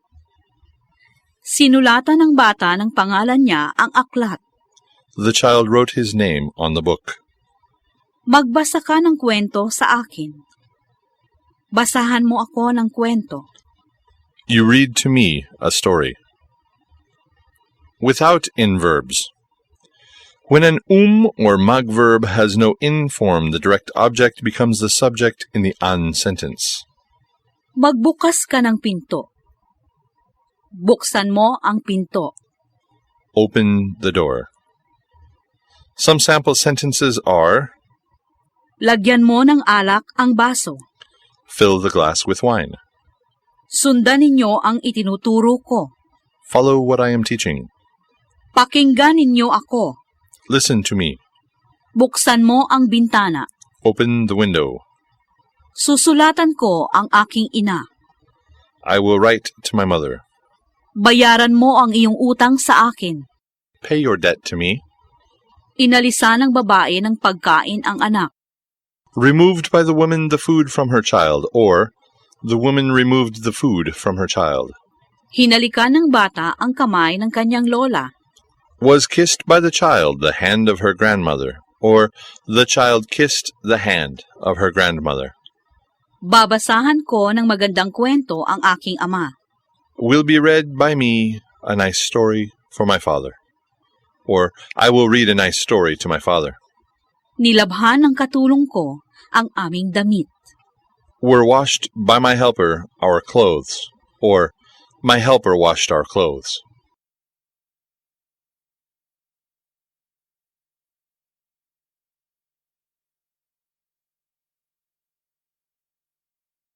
Lesson 34. Adverbs. Adverbs modify action words by describing how, where, and when an action has happened, happens, or will happen. Adverbs of manner. Examples of adverbs of manner are Paupo, patayo, pahiga. Ang bata ay nagbasa ng paupo. the child read, sitting down. Ang bata ay nagbasa ng patayo. The child read, standing. Ang bata ay nagbasa ng pahiga. The child read, lying down. Ganito, Like this, ganyan, like that, ganoon. like that. Ganito siya kung lumakad. She is like this when she walks. She walks like this. Mabilis. Si Peter ay kumakain ng mabilis. Peter is eating fast. Dahan-dahan. Lumalakad siya ng dahan-dahan. She walks slowly. Dahan-dahan siyang lumalakad. She walks slowly. Dahan-dahan si Dulce na lumalakad. Dolce walks slowly. Bigla. Agad. Siya ay tumayo ng bigla. Siya ay tumayong bigla. Siya ay agad na tumayo. Siya ay tumayo agad. He or she stood up suddenly. Adverbs of place. All phrases with the preposition sa before a name of a place, either specific or general, are adverbs of place. Other adverbs of place include the following. Dito, diyan, doon. Naglalaro ang aking kapatid na lalaki dito. My brother plays here. Saan man. Saan man siya pumunta, sasama ako. Wherever she goes, I shall go with her. Saan ka man pumunta, sasama ako. Wherever you go, I shall go with you. Sa loob, sa labas. Naglalaro ang mga bata sa loob. The children are playing inside. Buhat, From, magbuhat, from, mula, from, buhat sa, hanggang. from, to. Kami ay lumakad, buhat o mula sa baryo. We walked from the barrio. Kami ay lumakad buhat sa baryo hanggang sa lungsod. We walked from the barrio to the city. Adverbs of time. The preposition sa is also used to indicate adverbs of time when it is placed before hours, days, months, and years. Other adverbs of time include the following. Na. Siya ay umalis na. He left already. Pa. Hindi pa ako kumakain. I have not eaten yet. Gusto ko pa ng matamis. I like more sweets. Nang. Noong. Nagalit siya nang umalis ako. He or she got angry when I left. Natapos niya ang kolehiyo noong Marso. He or she finished college last March. Sandali. Halika, sandali. Come here for a while. Pagkatapos, plus infinitive verb. tayo ay matulog pagkatapos kumain. Let us sleep after eating. Bago, Plus infinitive verb. kumain siya bago umalis. He or she ate before he or she left. Pirmi, parati, lagi. Parating nag-aaral si Peter. Peter always studies. Tuwi, Plus ligature ng plus date. tuwing Lunes, siya ay tinatamad. Every Monday she feels lazy. Saka na tayo mag-usap. Let us talk later. Buhat noon, hanggang. Buhat noong Lunes, hanggang ngayon ay wala pa siya. From Monday until now he has not been here. Since Monday he has not been here. Kung minsan, nagagalit siya. Sometimes she gets angry. Bihira. Bihirang maglaro si Mary. Mary seldom plays. Samantala, habang. Samantala, tama na ang 1,000 piso para sa'yo. Meanwhile, 1,000 pesos is enough for you. Samantalang, o habang nagsasalita siya, ako'y nakikinig. While he is talking, I am listening. Habang panahon, sila ay magiging magkaibigan habang panahon. They will be friends forever. Sa tanang buhay ko, hindi pa ako naglalakbay sa tanang buhay ko. Never in my life have I traveled. Sa ibang araw, sa ibang oras, sa ibang araw na kami dadalaw sa iyo. We shall visit you some other day. Examples of adverbs of quantity are Marami.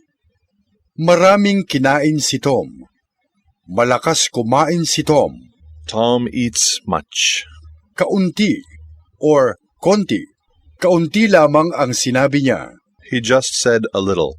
Nagbigay ng konting pagkain ang batang maramot. The stingy child gave a little amount of food. Walang kinakain ang sanggol na may sakit. The sick infant eats nothing.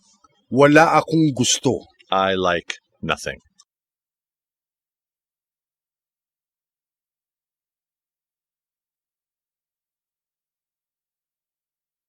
Lesson 35. Conjunctions and Interjections. Conjunctions join together two clauses, phrases, or words to show a relationship between them, whereas interjections are added to a sentence to express a particular emotion. Conjunctions. The most common example of a Tagalog conjunction is the word at, which means and in English. Following are the meanings and examples of at and other Tagalog conjunctions. At, nagsusulat siya, gabi at araw. Nagsusulat siya, gabi't araw. He writes night and day. O, Or, ako ba o siya ang ibig mo? do you like me? Or him or her? Pero, ngunit, datapwat, subalit. Ibig kong umalis, pero umuulan. I like to leave, but it is raining. Ako'y mataba, ngunit siya'y payat. I am fat, but he or she is thin. Kung. Aalis ako, kung sasama ka. I will leave, if you are coming along. Kung umulan, hindi ako lalakad. Pag umulan, hindi ako lalakad. If it rains, I shall not go. Samantala, habang. Meanwhile, while, Tayo ay umawit samantalang naghihintay sa kanila. let us sing while waiting for them. Samantalang natutulog ang sanggol, ako'y maglalaba. While the baby sleeps, I shall do the laundry. Nang. Huwag kang maingay nang ako'y makatulog. Do not be noisy, so I can sleep. Kumain ka nang hindi ka magutom. You eat, so that you'll not go hungry. Kung hindi, walang naparito kundi si Mary. Nobody came, except Mary. Sino ang tutulong sa akin kundi ikaw? Who will help me but you?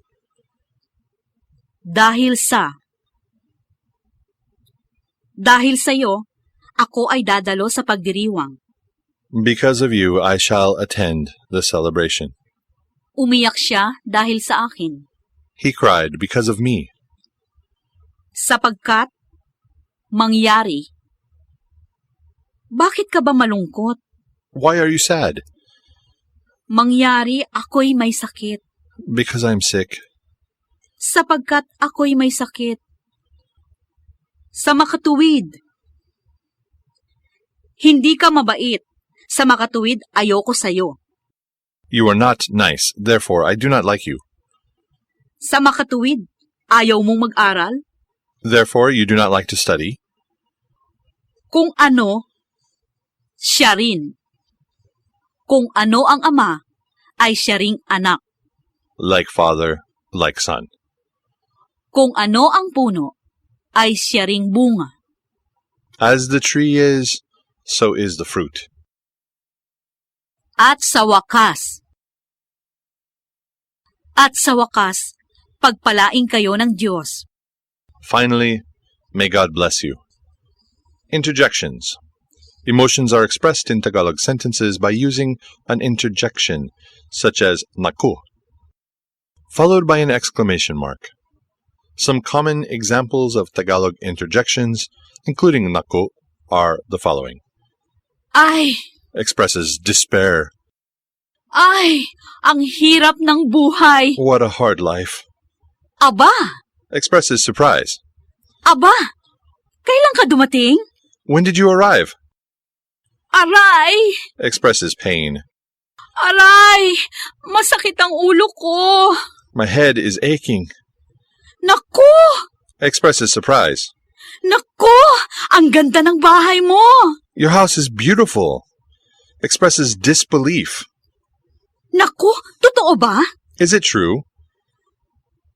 Sayang, Expresses pity. nawala ang pera ko. Sayang. Sayang, nawala ang pera ko. My money was lost. What a pity. Mabuhay! Expresses welcome. A welcome greeting to foreign visitors. Expresses adoration. Mabuhay si Pacquiao! Long live Pacquiao.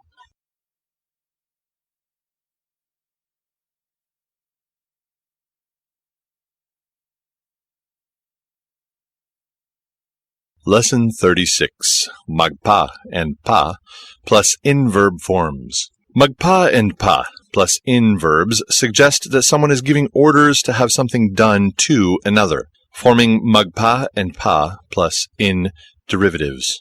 The derivatives of magpa and pa plus in-verbs are formed differently. For verb roots ending in consonants, active magpa verbs are formed in the following manner.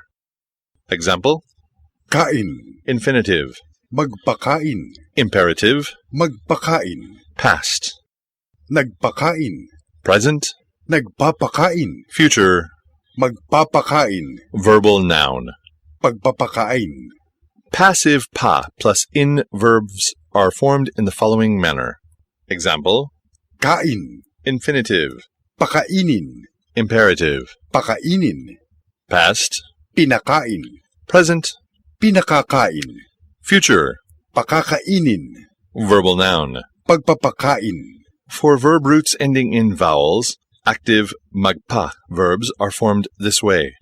Example: basa, infinitive, magpabasa, imperative, magpabasa, past, nagpabasa, present, nagpapabasa, future, magpapabasa, verbal noun. pagpapabasa, Passive pa plus in verbs are formed this way.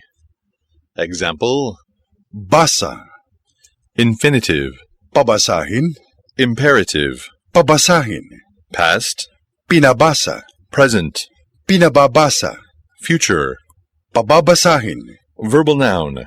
pagpapabasa. Some sample sentences are: Nagpapabasa sila sa mga paaralan ng mga aklat ni Rizal. they order to be read in schools the books of Rizal. They order the books of Rizal read in schools. Pinababasa sa mga paaralan ang mga aklat ni Rizal. Are ordered read in schools the books of Rizal. The books of Rizal are ordered read in schools. Nagpakain kami ng mahihirap na tao. Were fed by us the poor people. We fed the poor. Pinakain namin ang mahihirap na tao. Gave food by us the poor people. The poor people were fed by us. Nagpagupit siya ng kanyang buhok. He or she ordered his or her hair cut. He or she had a haircut. Pinagupit niya ang kanyang buhok. Had cut his or her hair. He or she had a haircut.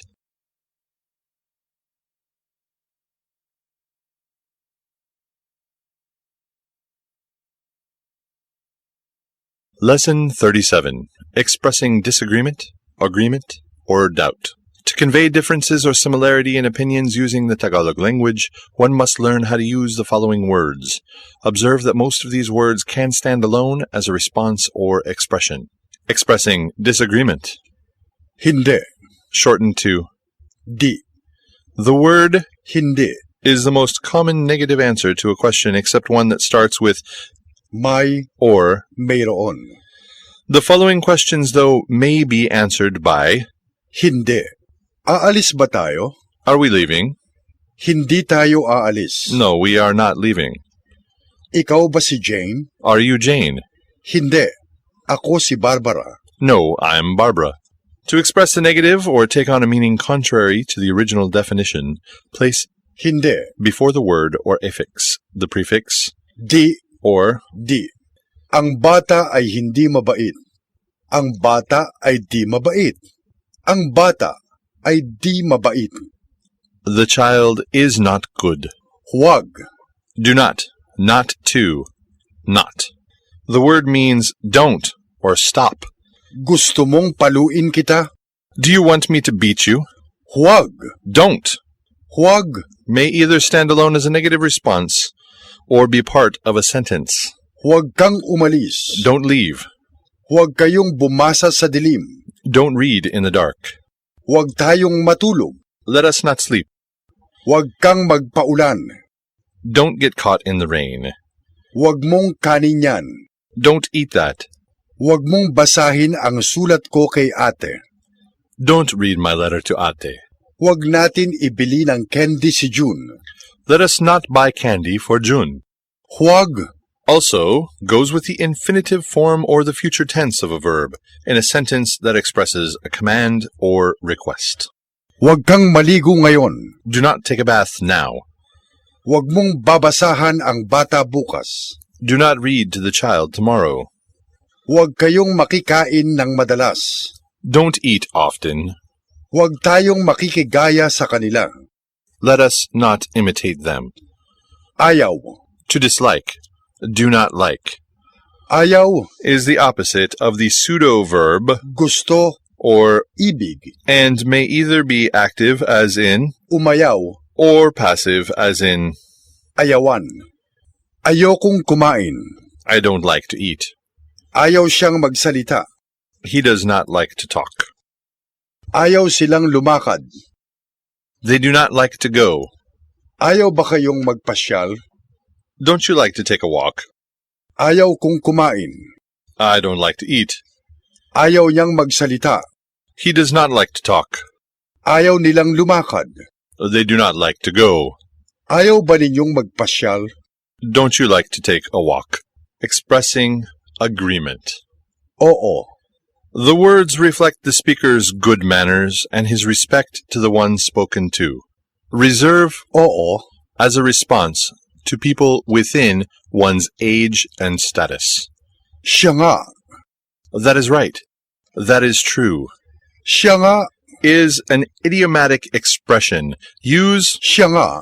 when you are in total agreement with another person's statement or when you want someone to confirm an information you heard from another source. Siya nga. Mabait siya. That's right. He or she is good. Siya nga ba? Aalis kayo? Is it true? Are you leaving? Totoo.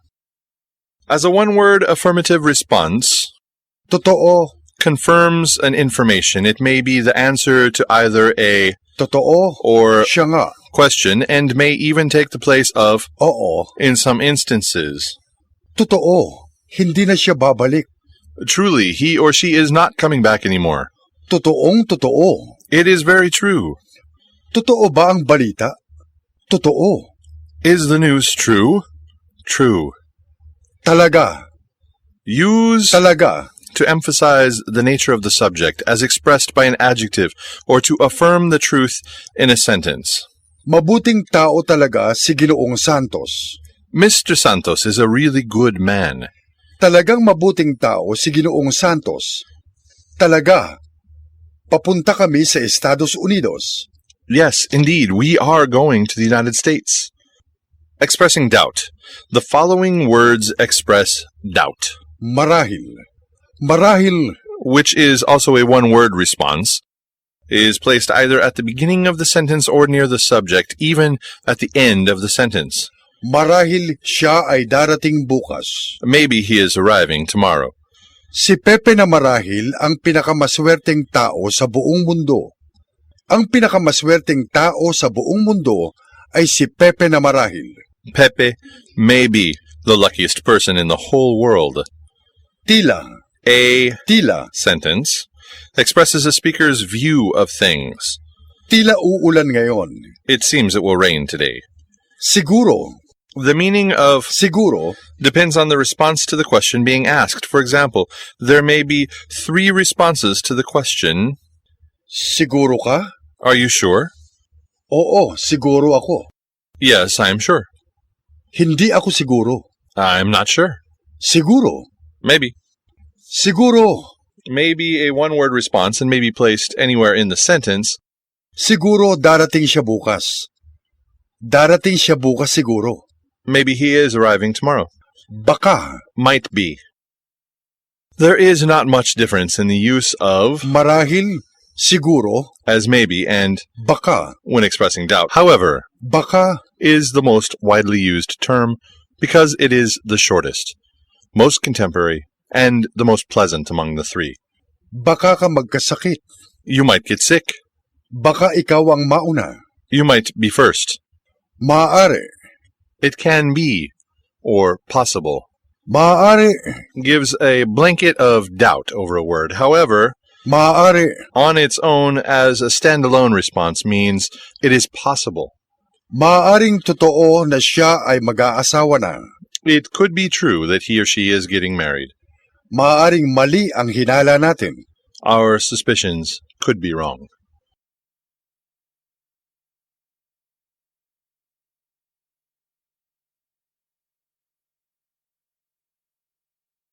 Lesson 38. Forming nouns from verbs. The article Ang helps in forming nouns from verbs or adjectives, or what is known as the English gerund, along with 6 other affixes. Forming nouns from verb forms. Examples. umalis, Becomes, pag-alis. Lumakad, becomes, paglakad. Umibig, becomes. pag-ibig. Siya ay umalis patungong Estados Unidos. He left for the United States. Ang kanyang pag-alis ay ikinalungkot ko. His departure made me sad. Forming nouns from verb forms. Examples. Maglaro, Becomes, paglalaro. Magsulat, becomes, pagsusulat. Magtanim, becomes. pagtatanim. Gusto kong magtanim ng hasmin sa aming bakuran. I like to plant jasmine in our yard. Ang pagtatanim ng hasmin ay mahirap.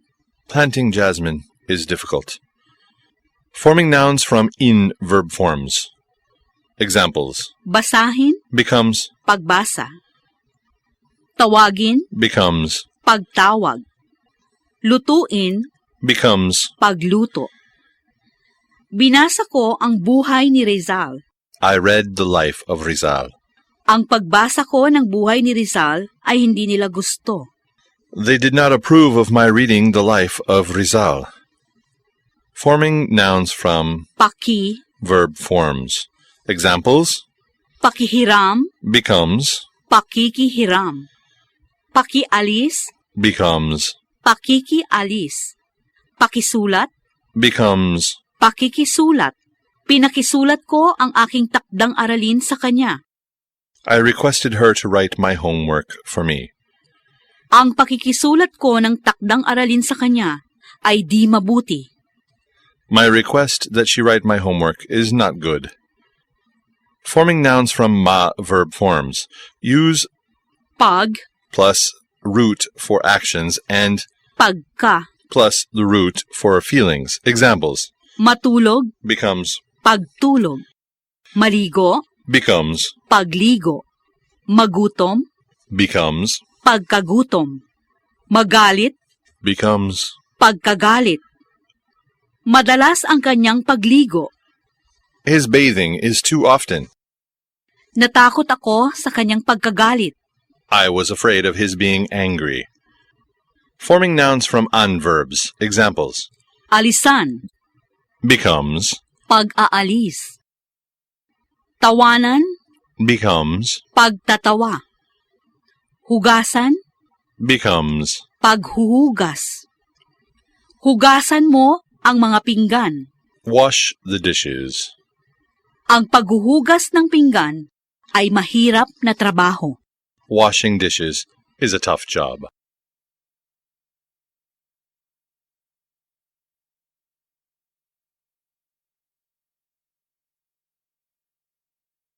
Lesson 39. Forming participles using naka, In Tagalog, the English participles are formed by affixing the prefix naka, to a root word that is either a noun or a verb. The naka, participle then expresses the state, condition, or appearance of a person or thing based on the root.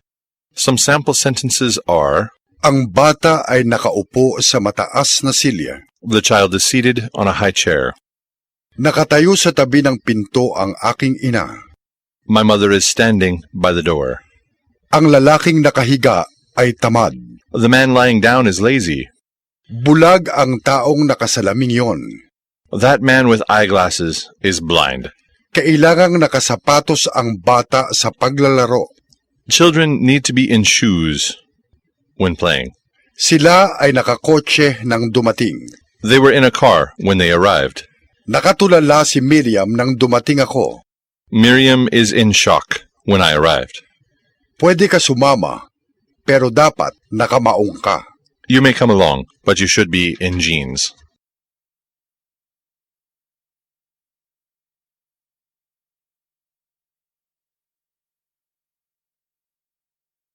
Lesson 40. Noun affixes. Affixes turn a verb or an adjective into a noun, or even change the meaning of one noun into another. The following are the various affixes. An, Or han. refers to a place where things are stored or placed. Aklat, aklatan.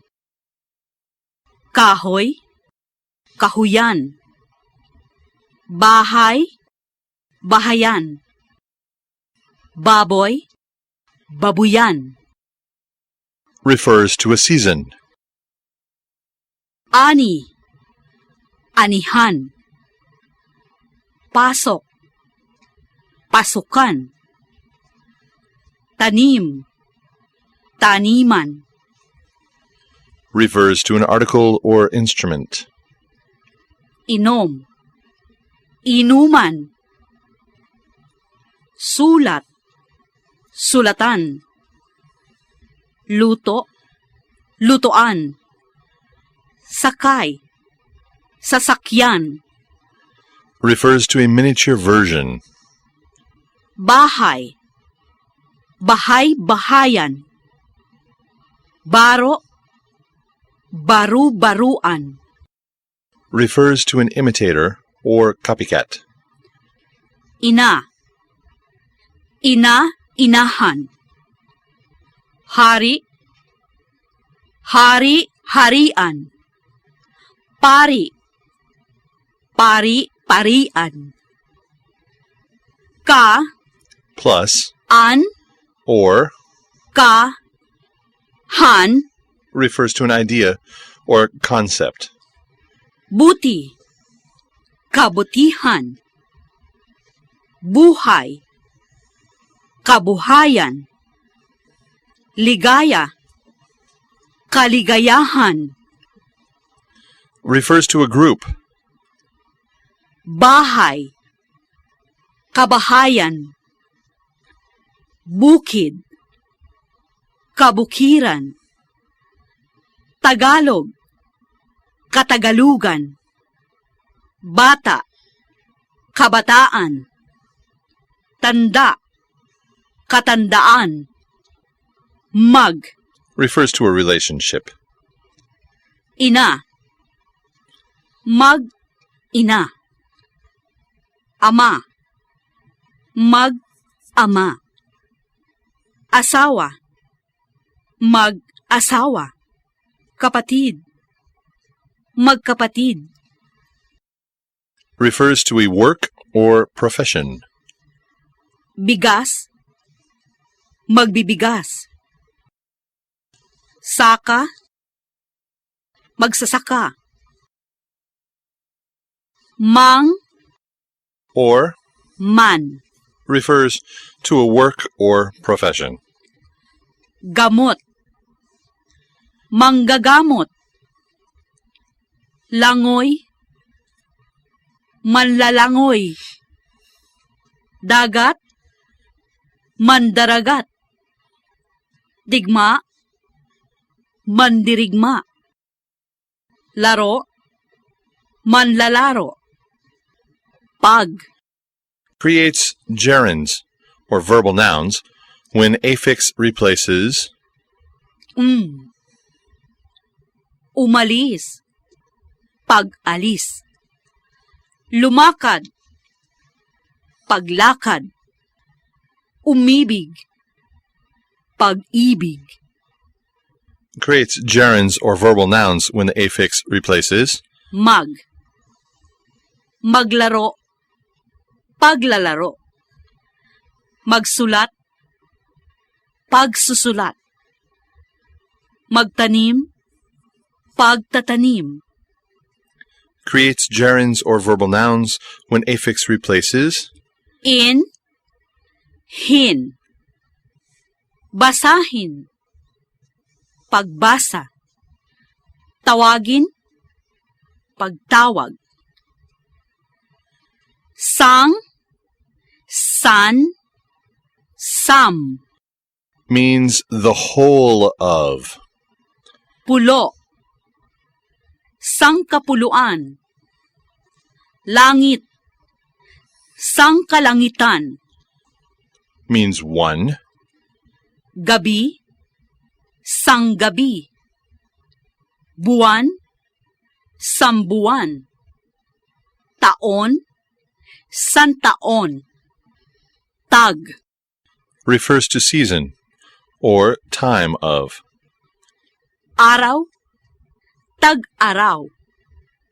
Ulan, tag-ulan. Lamig, taglamig. Gutom, taggutom. Ani, tag-ani. Taga, Means a native or resident of. si Laurel ay taga Batangas. Laurel is from Batangas. Ang mga Muslim ay taga Mindanao. Muslims are from Mindanao. Ang mga taga-baryo ay marunong magtanim. Those from the barrio know how to plant.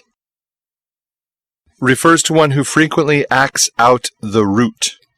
Dala, tagadala. Ang kartero ay tagadala ng sulat. Turo, tagaturo. Ako ay tagaturo ng Tagalog. Bili, tagabili. Si Julia ay tagabili ng pagkain sa palengke. Luto, tagaluto. Ang aking may bahay ang tagaluto namin. Tala, Plus an. refers to a list of things associated with the root word. Tinig, tala-tinigan. Aklat, tala-aklatan. Araw, tala-arawan. Upa, tala-upahan. The plurality rule. The Tagalog language has a plurality rule. Nouns, verbs, articles, prepositions, and question words are made plural when the subjects are also plural. Following are the means. Use the plural forms of articles Sina, with proper nouns and ang mga. with common nouns. Use numbers as well as the adjectives Ilan, and marami. before the nouns.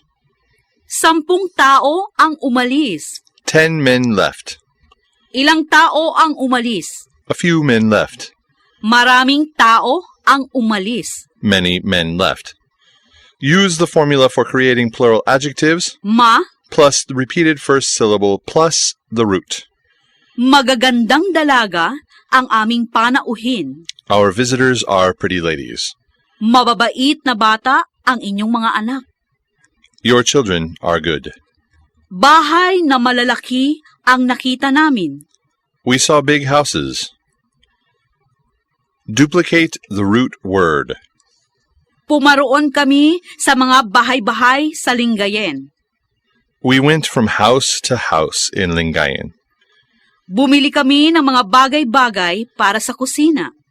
We bought several things for the kitchen.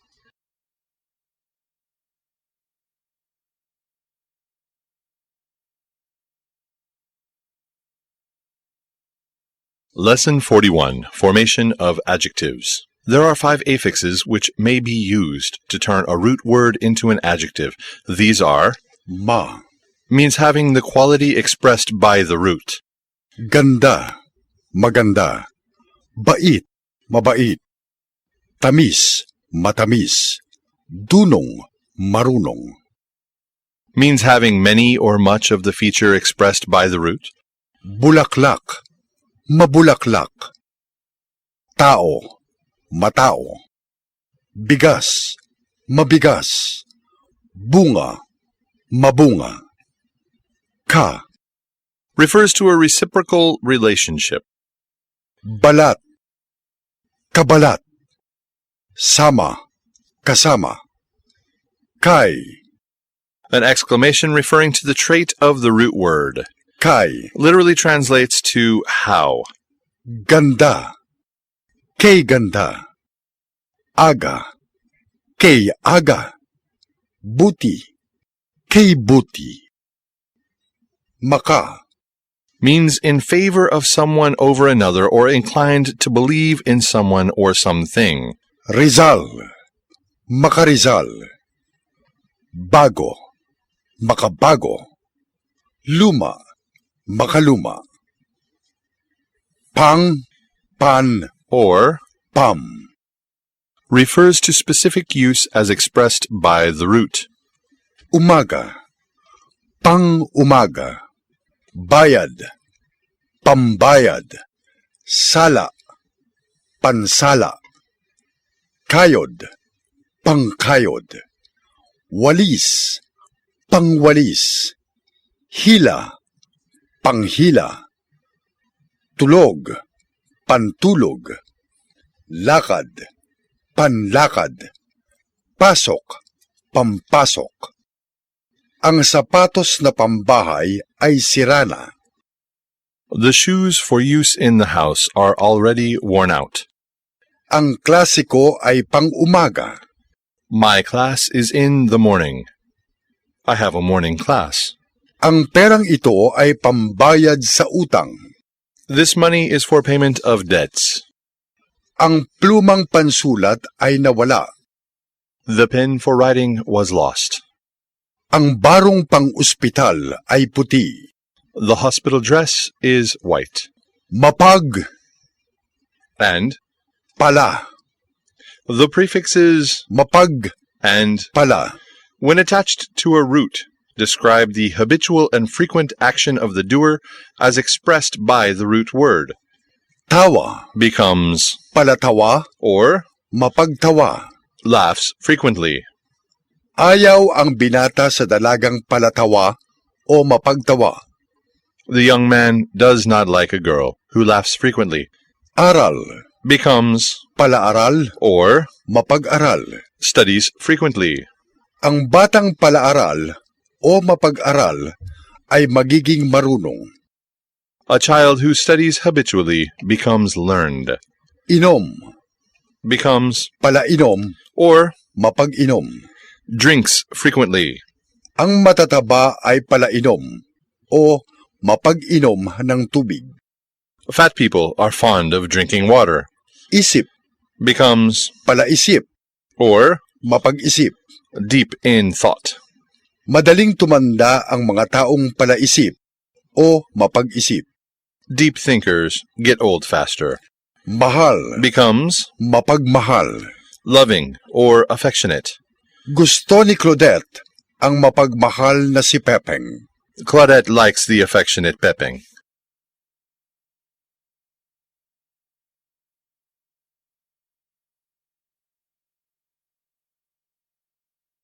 Lesson 42. Plural forms of verbs. The use of plural forms of verbs with plural subjects is not compulsory, and the use of a plural subject with a singular verb does not make the sentence or the sense wrong. The discussion on forming the plural derivatives of Tagalog words is limited to two active Magsi, and magsipag, two passive pag, plus in, and pag, plus an. verb forms. For active forms of Magsi, and magsipag, forming derivatives of magsi. verbs, the prefix Magsi, is used to form the plural derivatives of verbs. Example: kain, infinitive, magsikain, imperative, magsikain, past, nagsikain, present, nagsisikain, future. magsisikain, Example: alis, infinitive, magsialis, imperative, magsialis, past, nagsialis, present, nagsisialis, and future. magsisialis, Examples of magsi, verbs: magsikain, magsilakad, magsisulat, magsibasa, magsialis, forming derivatives of magsipag, verbs.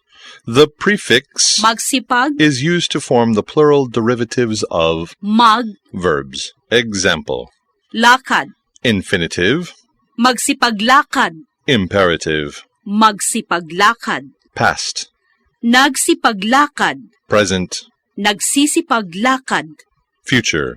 magsisipaglakad, Example: dasal, infinitive, magsipagdasal, imperative, magsipagdasal, past, nagsipagdasal, present, nagsisipagdasal, and future.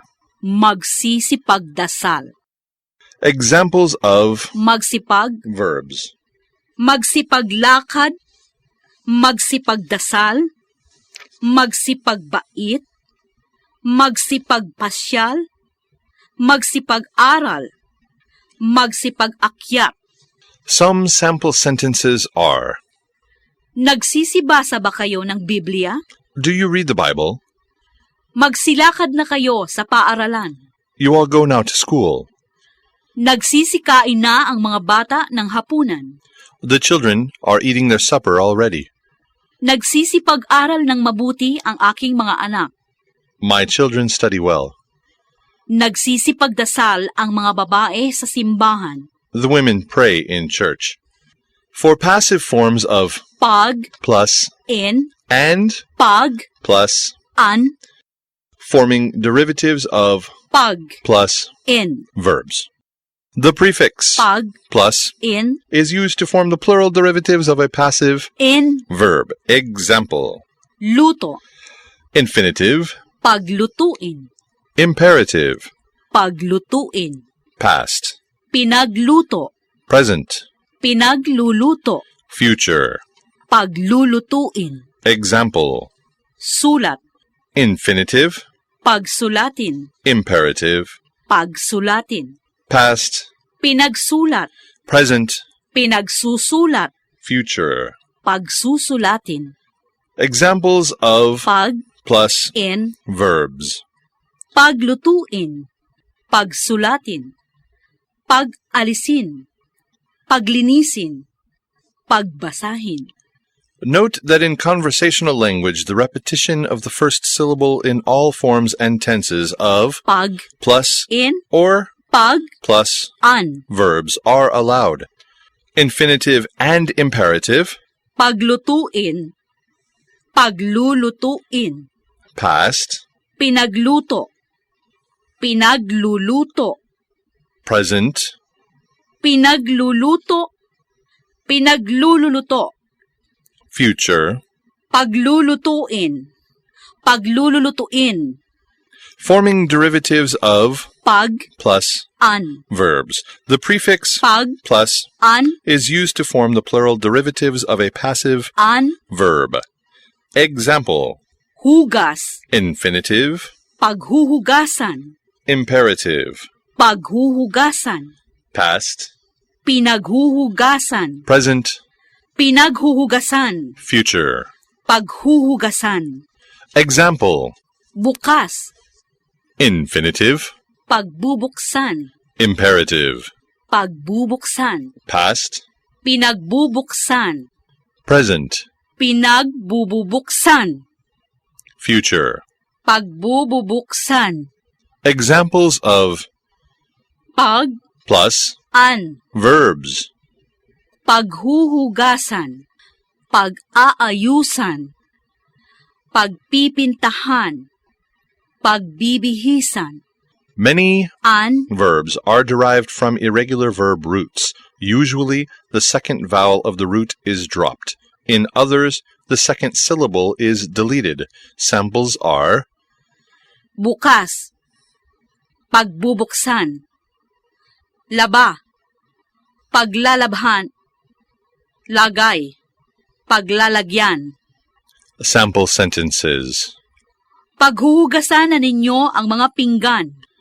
You have the plates washed. Pinagbubuksan niya ang lahat ng mga bintana. The windows are being opened by him or her. Pag-aayusan namin ng buhok ang mga bata. We will fix the children's hair. Pinagpipintahan ng lalaki ang mga paso. The pots are being painted by the man.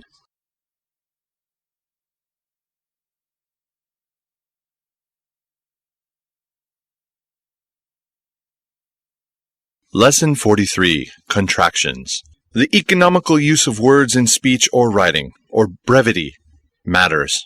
Contractions allow much to be said or written in a shorter time. Here are some common contractions used in everyday conversation. Teka, From hintay ka.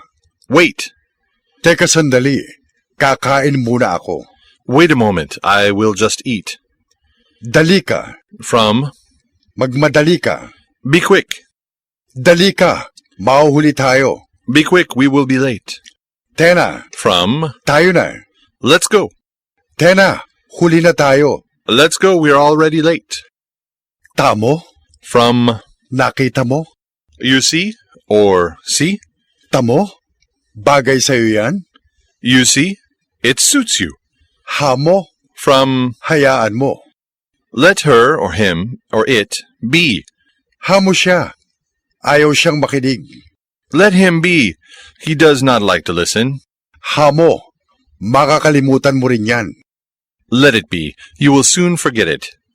Ayoko, From ayaw ko. I don't like, Ayoko ng biruan. I do not like jokes. Lika, From halika. come, Lika, alis na tayo. come, we're leaving now. Meron, From mayroon. there is, Meron akong anak. I have a child. La, From wala. nothing or none, La akong pera. I don't have money. Penge, From pahingi. please give, Penge ng tinapay. Gutom ako. give me bread, I am hungry. The first 10 contracted words may stand alone as responses to questions or as single-word command sentences.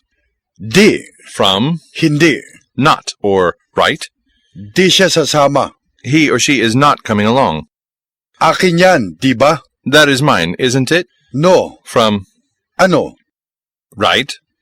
Tama ito, no? This is correct, right? Ika mo. From, Wika mo. you said. Ika mo. Manonood tayo ng sine. You said we were going to see a movie. Ika ko. From, Wika ko. I said. Ika ko ay bukas na tayo aalis. What I said was we are going tomorrow. The contractions Ika mo. and Ika ko. are more commonly used by older people in the rural areas, while Sabi ko. or Sabi nila. is more common in younger people. Eka. From, Pahingi ka. give me. Eka ng mais. Give me a cob of corn. Tangko. From, Tignan ko. let me see. Tangko nga. Ngayon ko lang nakita yan. Let me see. I have not seen that yet. Kana. From, Akin na. give me. Kana ang aklat ko. Give me my book.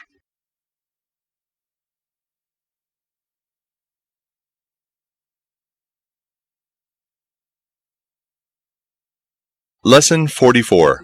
Colors. The English names for colors in the Tagalog language are quite incomplete. The language, for instance, has no equivalent for brown, and its different shades such as golden brown.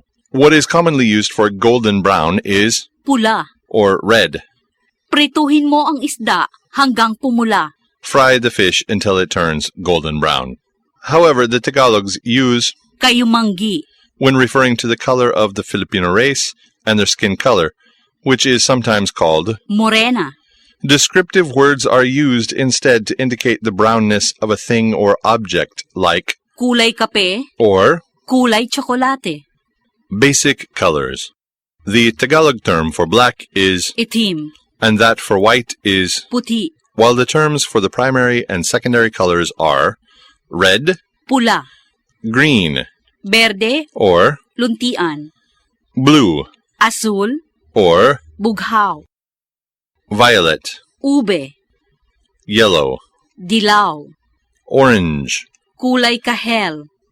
Dark colors. When expressing the darker, solid, or brilliant shades of color, duplicate the names of colors by using the ligatures Na. and Nang. navy blue, Azul. Na azul. dark green, Berdeng berde. bright yellow, Dilaw na dilaw. very black. Itim na itim. Light colors. Lighter colors require the word, Mura. which means pale or light, attached either before or after the Tagalog names. Pale blue, Azul na mura. light green, Murang berde. pale or light yellow, Dilaw na mura. purple, Lila. pink, Rosas. gray. Abo. Shades. To express shades of primary and secondary colors, make use of the prefix Ma. or Mang. the suffix An. or Han. blue Mangasul-ngasul. or Asulan. green Maberde-berde. or Luntian. red Mapula-pula. or Pulahan. white Maputi-puti. or Putian. yellow Manilaw-nilaw. or Dilawan. other colors. Other color names are more specific and use common materials as a point of reference. Apple green, Berdeng mansanas. moss green, Berdeng lumot. gold or golden, Ginto. Ginintuan. silver. Pilak. Pinilakan. Sample sentences. Pulang-pula ang kanyang sapatos. His or her shoes are bright red. Ang kanyang mga mata ay asul. His or her eyes are blue. Ang mga luntiang dahon ay malamig sa mata. Green leaves are refreshing to the eyes. Ang dilaw na mura ay bagay sa maputing balat. Pale yellow is suited to those who are fair-skinned. Marami akong barong Tagalog na kulay abo. I have many ash-colored barong Tagalog.